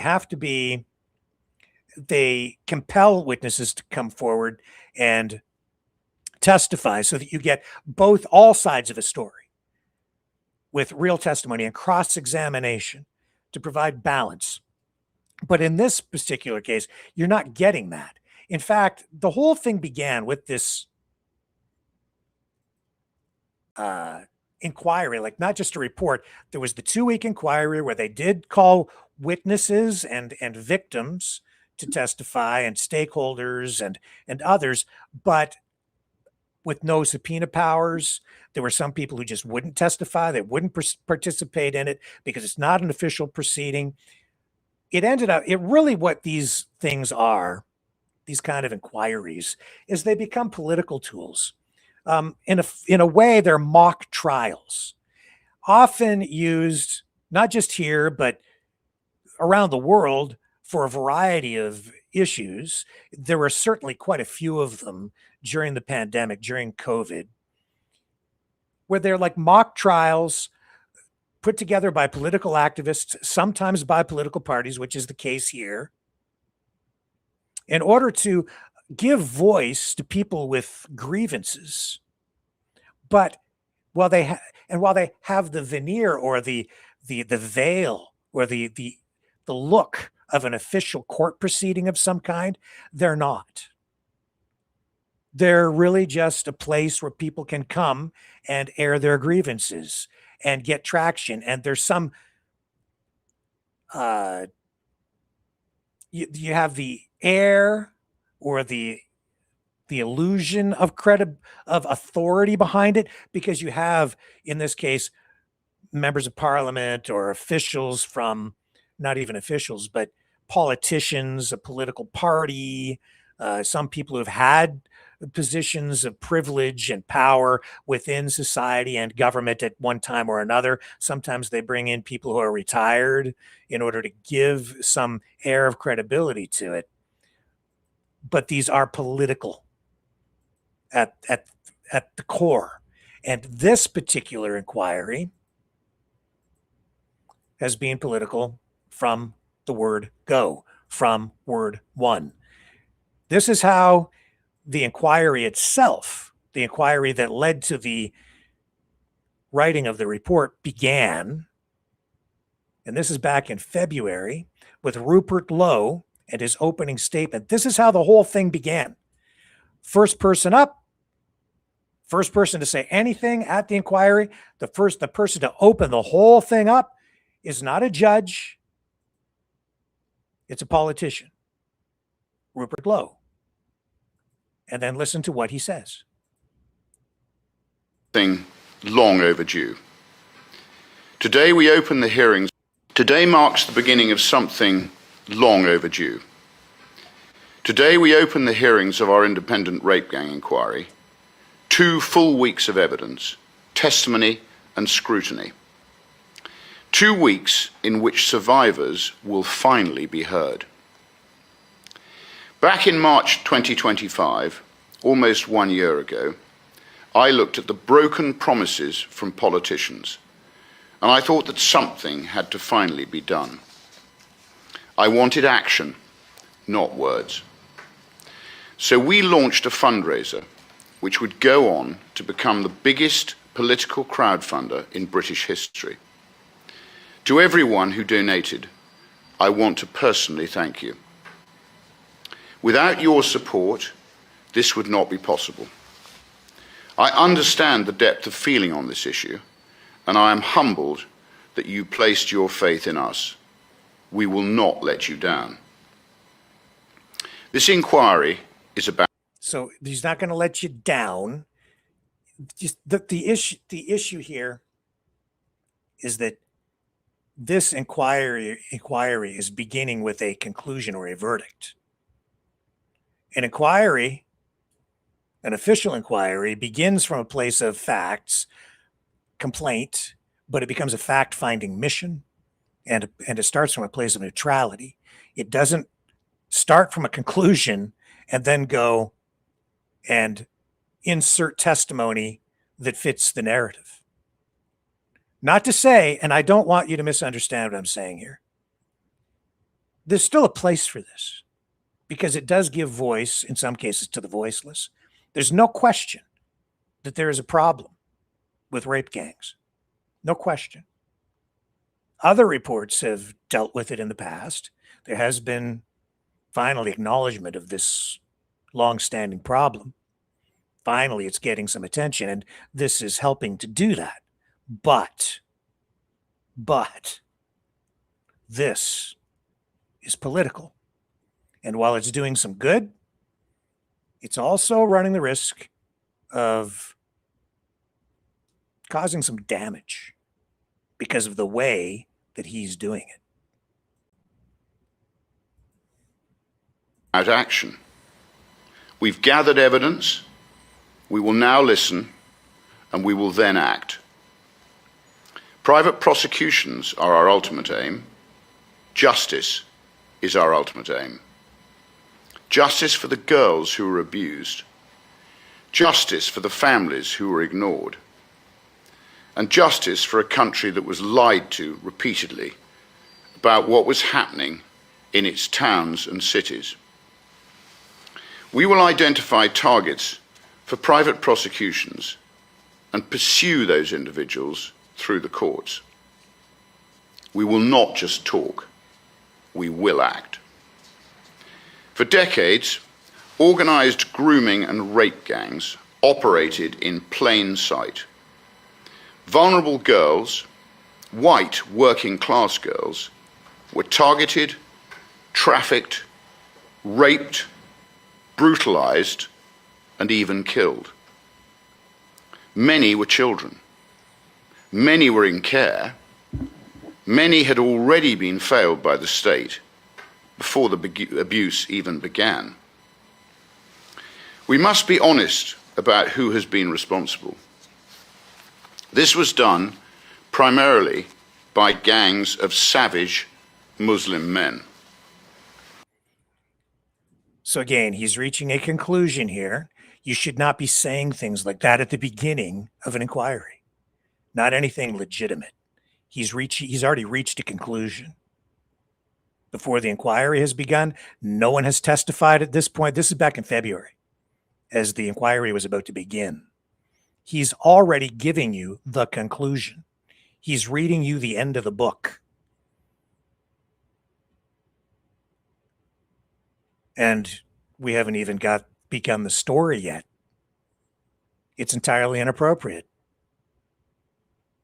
Not uncommon in this kind of exercise because it isn't an official, unbiased, neutral finding of facts. He has the facts he wants because they support his political agenda, which is deportations, anti-immigration, and other things related to his political platform. This is a tool for him. And they're gonna make sure that the facts fit their story. This is a fact that we must face up to, and our inquiry is doing exactly that. In case after case, town after town, the same profile emerges. Organized gangs of predominantly Pakistani Muslim men exploiting vulnerable girls, with authorities failing to act for fear of being accused of racism. The law must not bend for cultural sensitivities, and no community, no institution, and no public body is exempt from scrutiny when vulnerable children are being harmed. What makes this scandal even darker is how many people knew. Thousands and thousands knew and did nothing. Many remain in some of the highest positions of authority even today.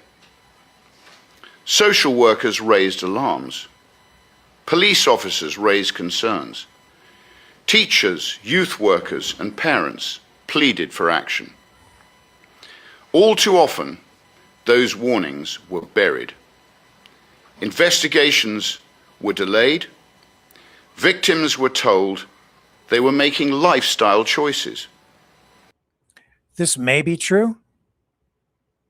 He's telling you that's the way it is, though. You haven't even had the testimony yet.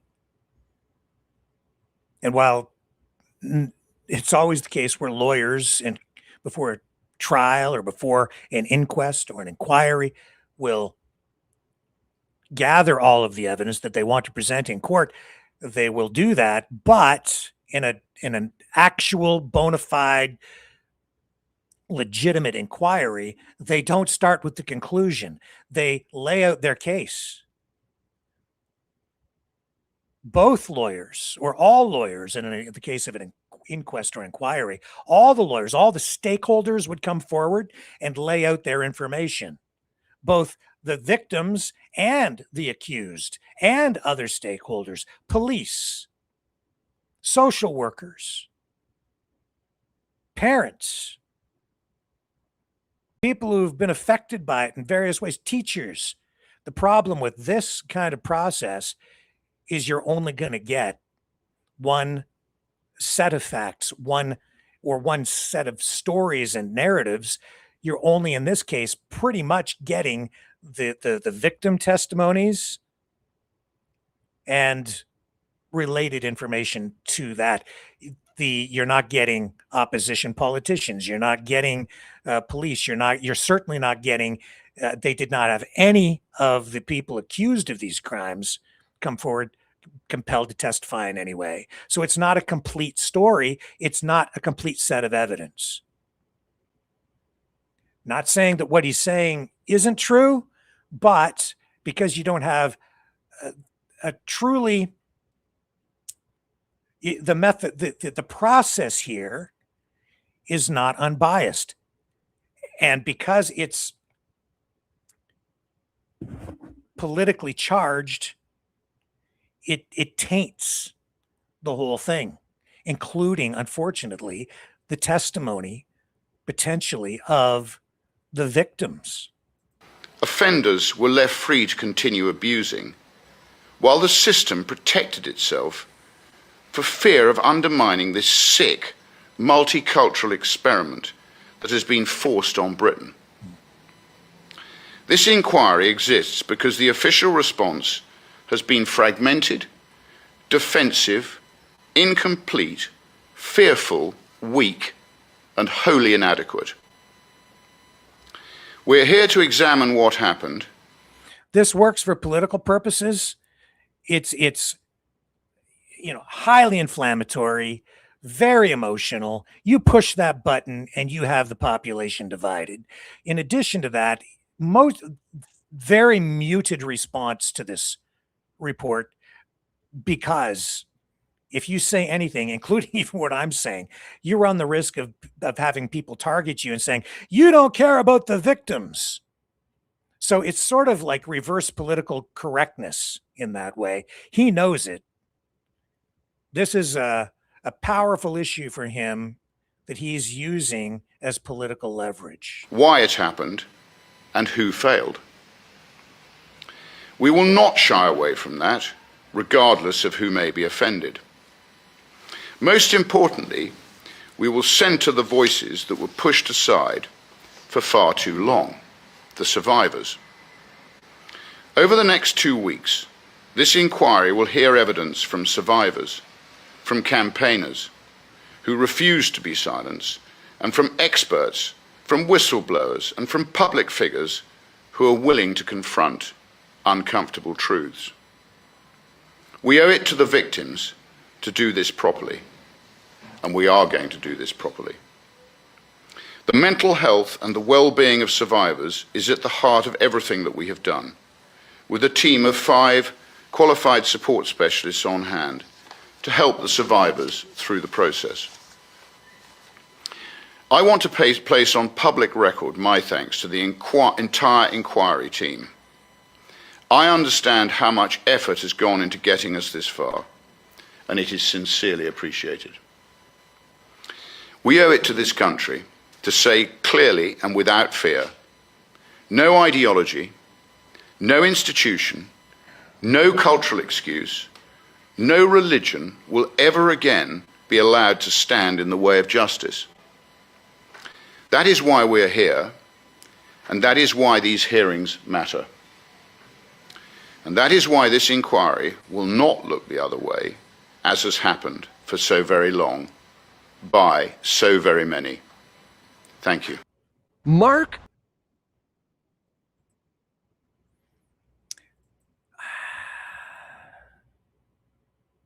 Again, don't get me wrong.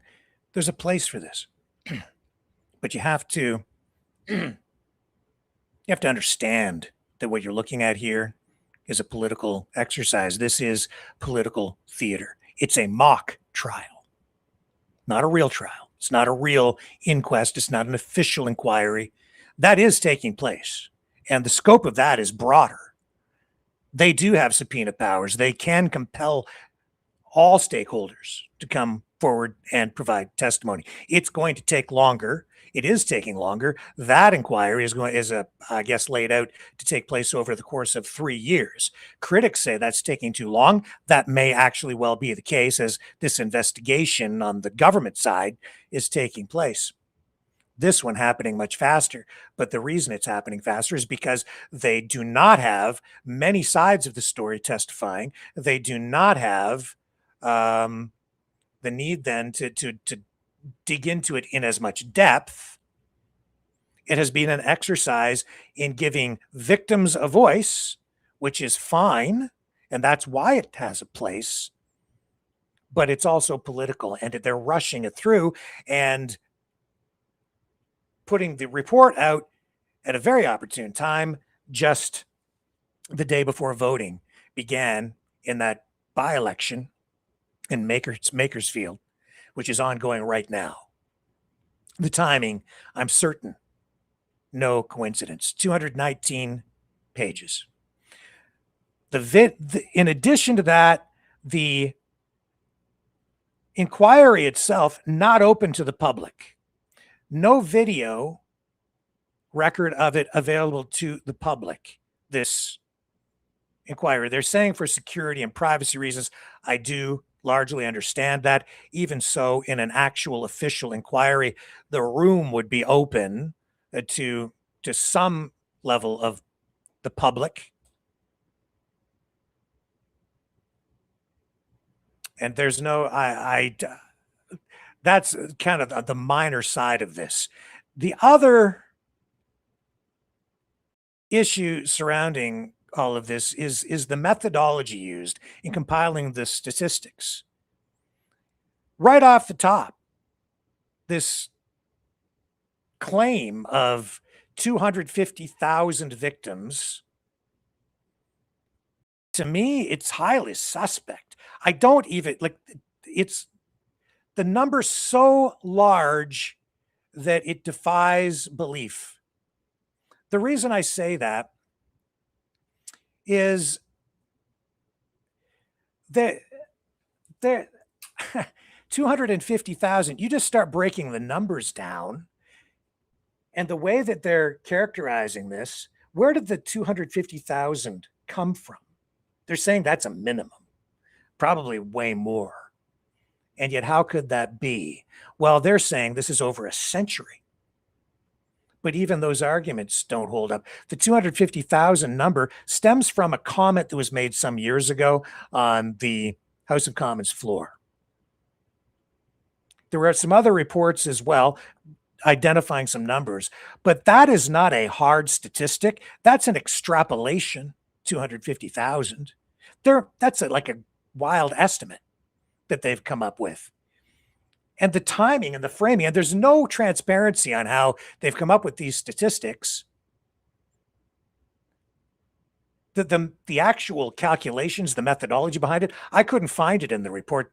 So they're not really explaining, in detail how they came up with the 250,000 number, other than to say there was a comment identified from a previous presentation in the House of Commons, and there were some other reports, but none of those reports cite a number as big as 250. They're identifying like 1,000 or 1,400 victims over here in this one geographic region. Then they take that and they're breaking it out and making an assumption that this is happening across the entire country in all communities, and they're multiplying and calculating without actual bona fide verification of any of that actually happening, until they get to this huge number of 250,000 victims, saying it stretches back a century. But then also in the report, they go on and say that this really, the first documented case wasn't until like the early 1950s of a rape gang, a gang rape rather, in this fashion, which already kind of cuts about 30 years or so off their century-long extrapolation. So now your number becomes more and more condensed. Then if you read further, they really say that the problem really began around 1997, when the Blair government opened the borders and brought in or initiated mass immigration. So now what we're looking at is the bulk of this happening between 1997 and today.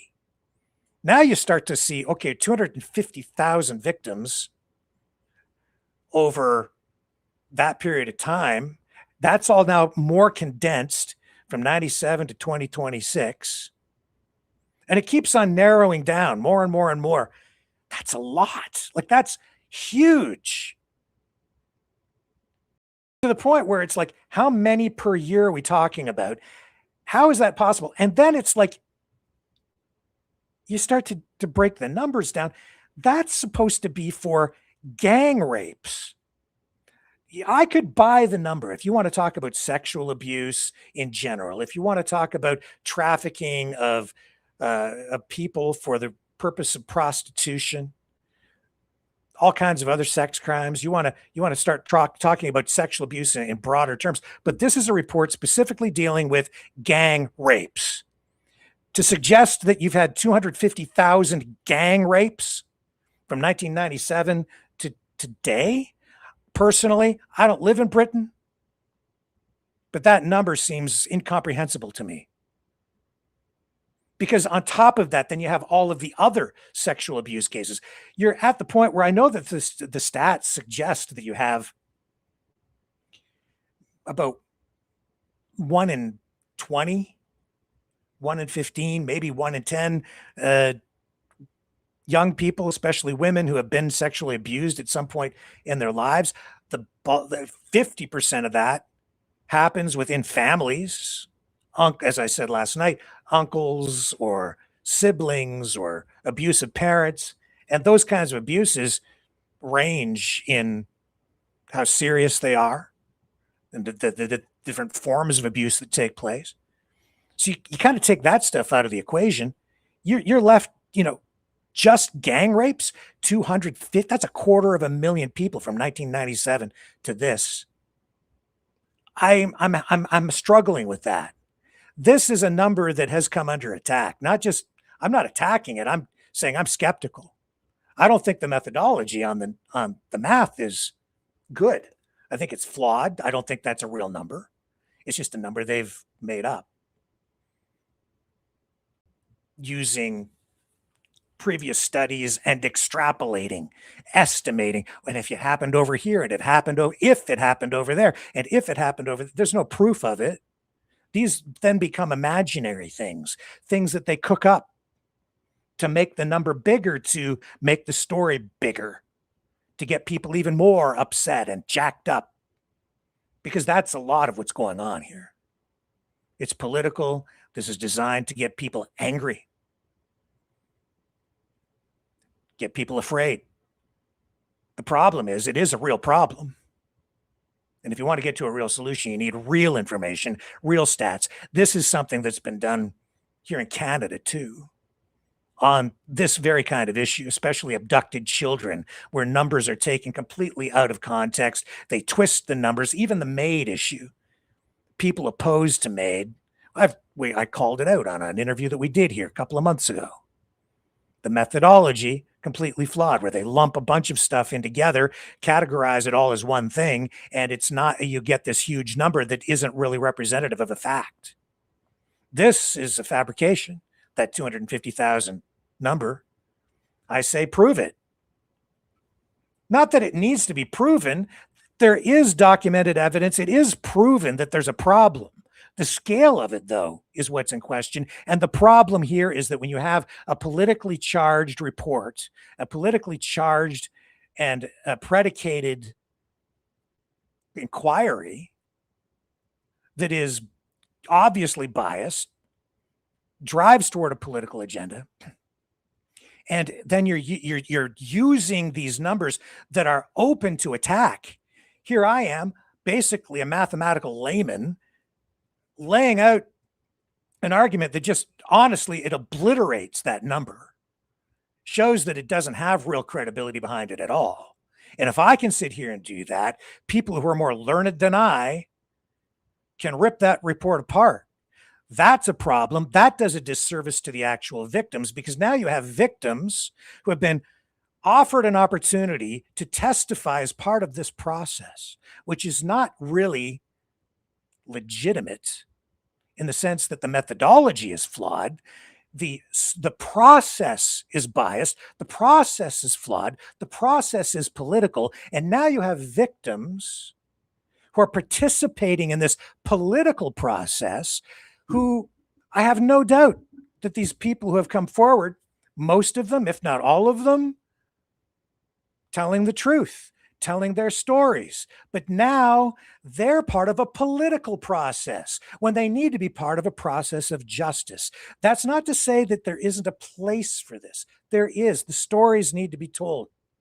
But to put this forward as some sort of a quasi legal proceeding is risky and dangerous, because it taints the evidence. It taints the witnesses.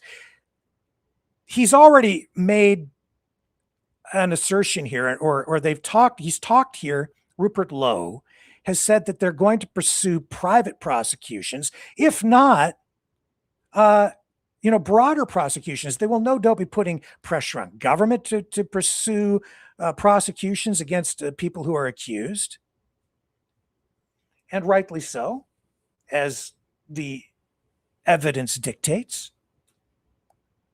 But the problem is that the victims, many of them, may be entitled to, and likely will pursue at some point, compensation for the pain, the suffering, the horrific things that they've been through. Where will who will they seek compensation from?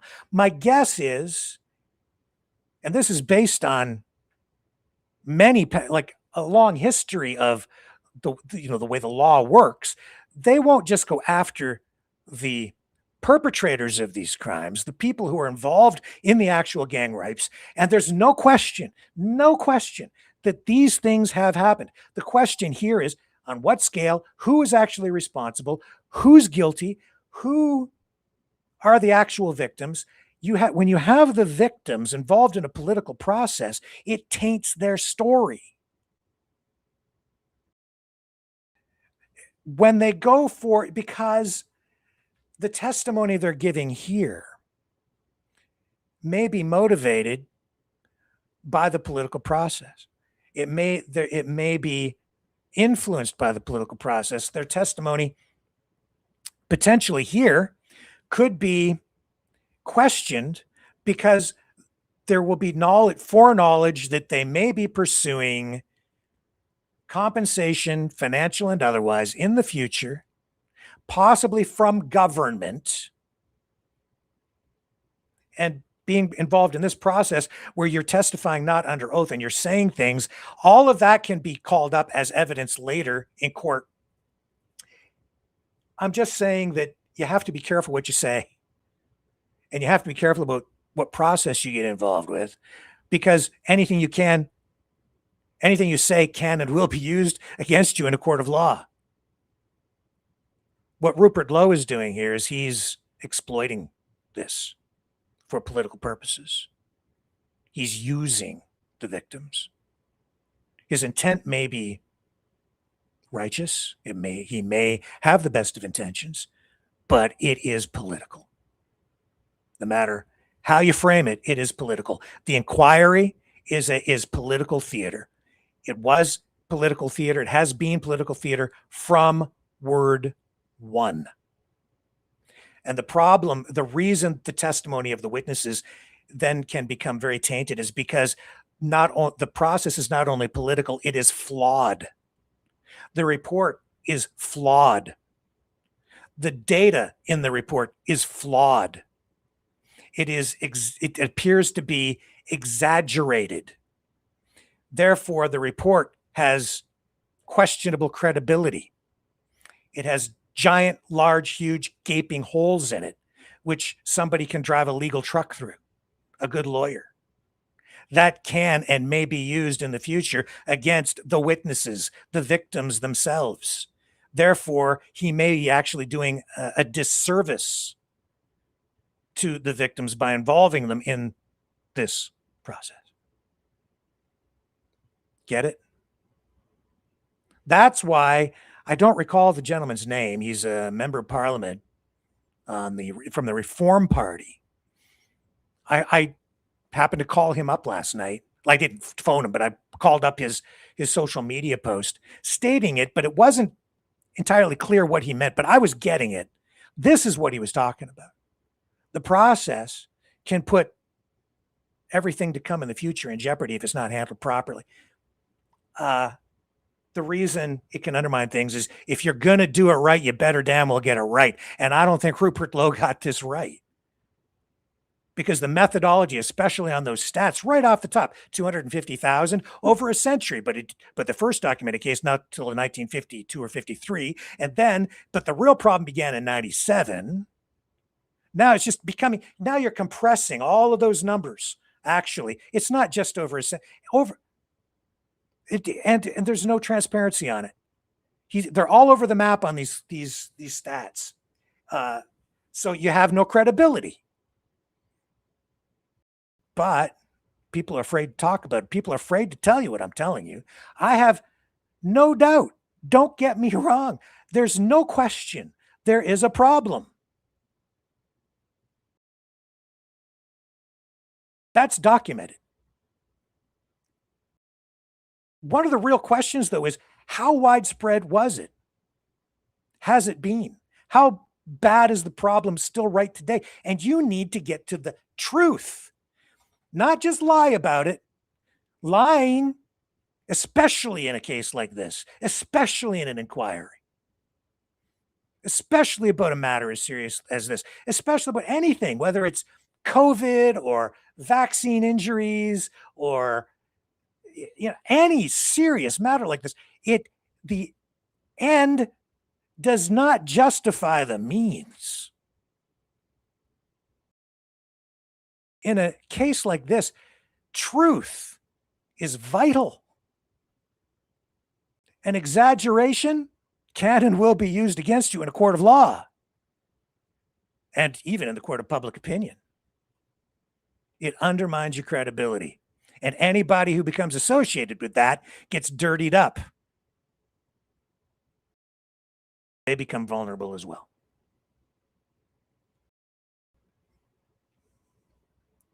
The recommendations. Let me just scroll down to my notes. What were the recommendations?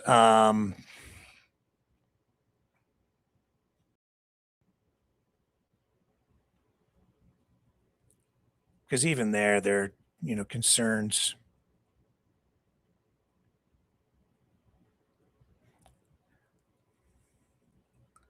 Yeah. This is, I could believe the numbers if we were but if we were looking at like all forms of sexual abuse, but we are talking about gang rapes specifically in this report.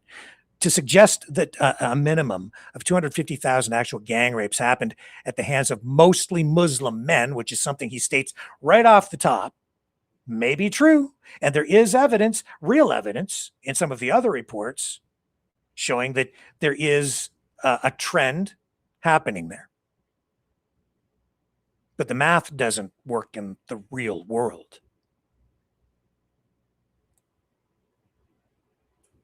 It just doesn't hold up.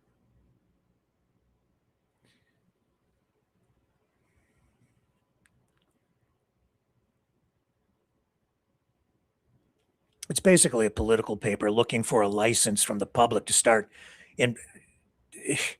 This is a political report, a political paper looking for a license from the public, from you, looking for your support to start racially profiling people for crimes. Now, that's not to say, okay, that there isn't a pattern here. There is. The problem in our society today is that we've had the pendulum swinging back and forth. No question that we have a situation where the pendulum has swung way over here for a while, where people have become afraid and have been trained, police, social workers, others, through their training in their political correctness, in their fear of being called racist. It's true. They ignore legitimate patterns.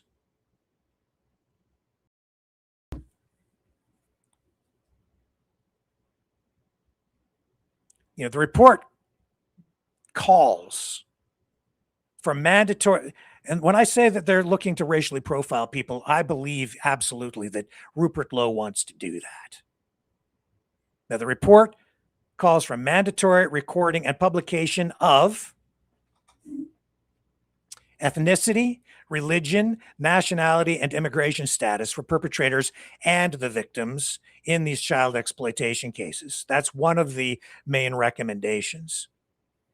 Calls for stronger intelligence-led policing targeting high-risk networks. Deportation is a cornerstone of all this, of foreign national offenders and those in subcultures promoting such attitudes. See, now they're expanding it out already in the recommendations. It's not just going after the perpetrators of the crime, it's also targeting what they're calling enablers. That's very broad. That's dangerous. You go after the people who perpetrate the crimes. You go after the criminals. They want to deport the criminals, everybody around the criminals, and then everybody around them. The enablers. What's an enabler? There's not really a full definition of it that I could find anyway. They want to take this and they want the pendulum to swing way back to the other side, from ignoring patterns, which is wrong, to all the way over here to saying, let's just get rid of all these people. Now, that's a pretty broad statement from me too, but you can see very clearly that they're already going from trying to hold the criminals, the rapists, accountable, or seeking justice against them, putting them in jail or deporting them, to everybody that enables them. Again, they want racial profiling. See, the thing is, it's like when a crime is committed, if it's a white man in his 30s with a limp, wearing a black jacket and sunglasses, you say that it's a white man. If it's a black man, you say it's a black man. If it's, 3 brown men, it's 3 brown men. That's the way you're supposed to approach these things. And when you arrive at the scene of a crime, you as an investigator, as a police officer, as a social worker, you try to, in my view, you come in with an open mind, unbiased. You purge yourself of any prejudice, prejudging. You treat everybody as an individual. But if patterns emerge, if you're aware, like if you know that bikers have been in your community selling drugs, and the bike gang responsible for previous crimes, they all drive black motorcycles with yellow stripes on them, right? And they all have tattoos that say mother on their left arm. And you pull up and you've got a complaint about somebody selling drugs, and you see a guy on a black motorcycle with a yellow stripe and a tattoo on his arm that says mother. That's a pattern. That's legitimate. And if you also know that they also happen to be green people, then if the guy's green, that would fit the pattern. That's a legitimate thing. To ignore the fact that he's green is not a wise thing. The pendulum was too far over that way, where it was like, if the guy's green, just don't do anything, because you'll be accused of being a racist against green people. But if you swing it back the other way too far, then you get back to where we've been at times in the past, where people are profiled racially. And in fact, I'm sorry to tell you, but even in Montreal this past week, we saw an investigation commence. Police officers charged, accused of pulling people over just for being black. Unbelievable. And in one case, for instance, there's evidence. It has to go to court, has to be proven. They cut off one person's dreadlocks in a pullover. These officers suspended now. It's going to court. I don't remember how many officers. That's in Montreal in 2026. There is a problem with racism. There is a problem on the other side as well, with too much political correctness. No question about it. But a politically charged process that gets people jacked up is not the answer. Because what that is resulting in is what we saw in the streets during the big protests, where Tommy Robinson was at the forefront of it. And then we got all the vandalism, the destruction. We saw buildings being set on fire. We saw gangs of people upset about the immigration issue going from door to door, home to home. And actually, we showed you video of a family, not white, being targeted by the gangs, the mob, the rioters. They got burned out of their house. Those people didn't do anything. I was in Britain.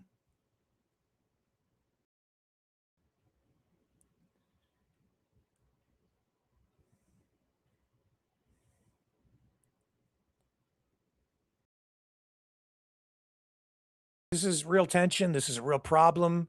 It's a social problem. It goes, the immigration issue is front and center. All real things, but it's not just what you do, it's how you do it.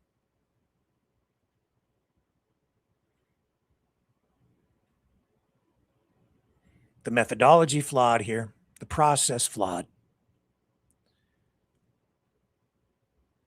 But it's okay to read it. It's okay for the people to give testimony.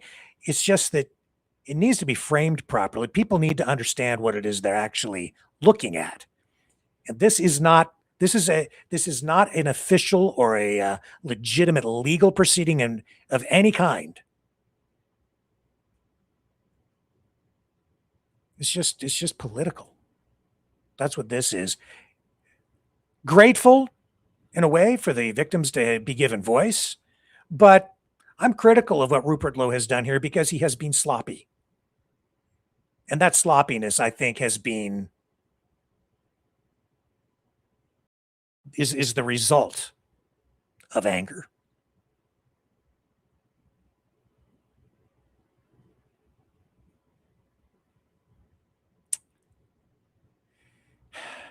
And a desire for, I would say, revenge. And a desire to acquire power. He's a politician.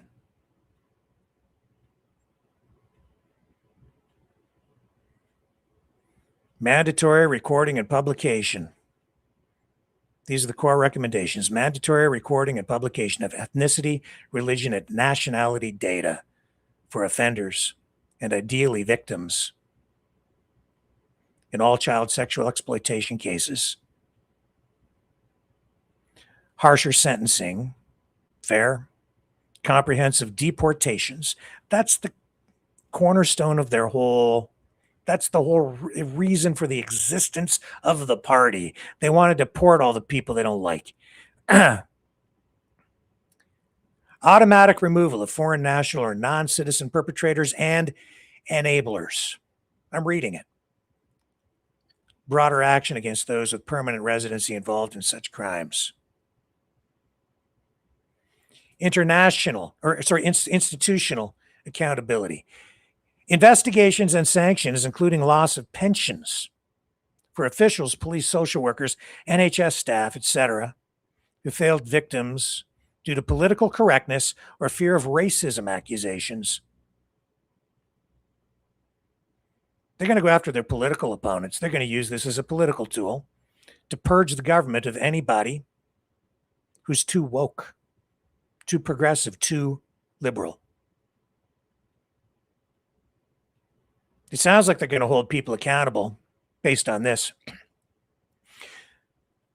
for complicity, for inaction. But no, it'll go beyond that because of the way this is all being written. You get them elected, you put them in power. They're going to go after anybody they don't like.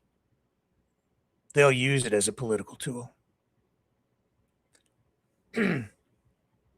Multi-agency coordination and specialist training, better information sharing, dedicated CSE units, and training that explicitly addresses ethno-religious patterns without taboo.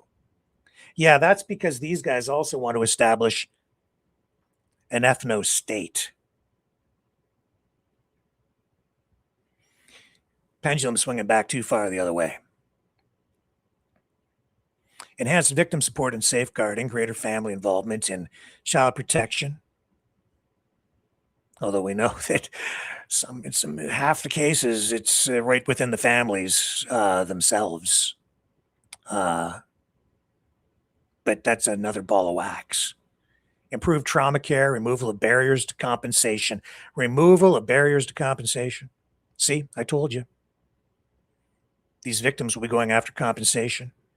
Rightly so. But be careful what you say.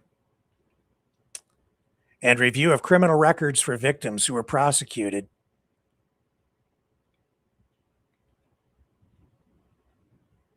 Example for prostitution-related offenses. So if you have women who are out there working as prostitutes, see, they're going to shift the blame. Yeah. Each case can be a long process, but every case should be handled on, its own basis. Legislative changes, new laws targeting group-based CSE specifically, closing gaps in existing frameworks and stronger powers for private prosecutions where the state fails. Opening the floodgates for litigation. Fair enough if it's warranted, but better get it right. Otherwise, innocent people will be caught up in the chaos, the fury, the anger, the revenge. And broader systemic reforms addressing root causes such as immigration policy, which is what that whole party is about, integration failures and cultural religious factors, Be references to clan dynamics and Islamic teachings in the report's analysis. Yeah, I see. Using parliamentary privilege to name individuals, releasing more testimonies, and pushing for full implementation. They want to get into Parliament and then target people that they've got an issue with. And it may be because they are guilty of sex crimes, gang rapes, but you start using parliamentary privilege to pursue criminal cases. That means they can go on the House floor. They could name you, accuse you of anything they want, accuse you of sex crimes, crimes you have never committed. And there wouldn't be a thing you could do about it. They could smear your name, drag you through the mud, destroy your life, and they could never be held accountable because they have parliamentary privilege, allowing them to say anything they want with no fear of a penalty for slander.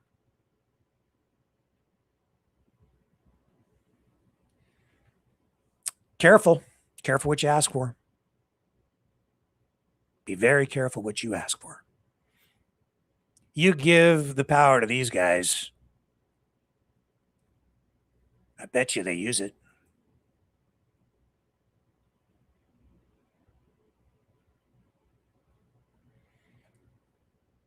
Because they're led by a politician.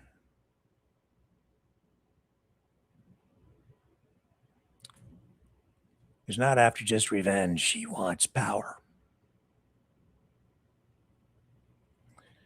I'll see you guys back here tomorrow night, 7 p.m. Eastern.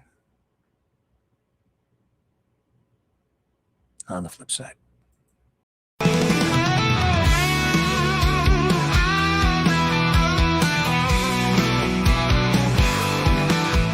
I heard old Cosmo howling last night up on the hill where the moon shines so bright. He was singing a tune, lonesome dogs cry about freedom, running and touching the sky. If I leave here tomorrow, won't you still remember me? Cosmo's free, running wild, wild as the wind can be. He's a free dog, he's a free dog, he's a free dog. Cosmo's got them paws that just itch to roam. He's chasing his dreams, he's far from home. With a heart full of love and a spirit so free, he's living his life wild and carefree. If I leave here tomorrow, won't you still remember me? Cosmo's free, running wild, wild as the wind can be. He's a free dog, he's a free dog, he's a free dog. He's got the stars in his eyes, the wind in his fur, a tail that wags like it's never heard of the blur. Cosmo's on a journey, he's got no chains. He's running through fields, breaking all the lanes.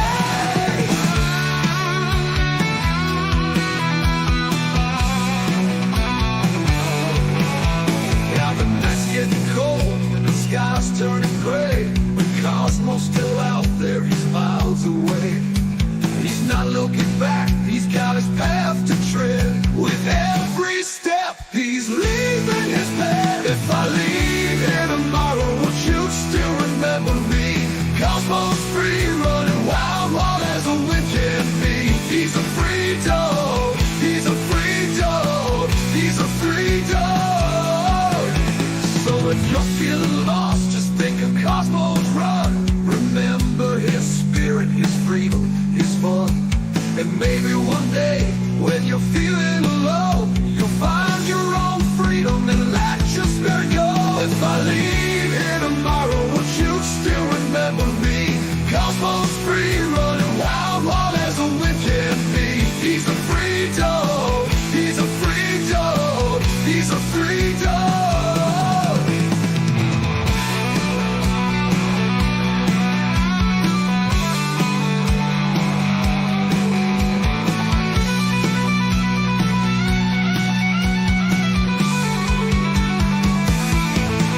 He's got the stars in his eyes, the wind in his fur, a tail that wags like like it's never heard a word. A heart full of love and a spirit so free. He's living his life wild and carefree. He's got the stars in his eyes, the wind in his fur, a tail that wags like it's never heard a word. Cosmo's on a journey, he's got no chains. He's running through fields, breaking all the lanes.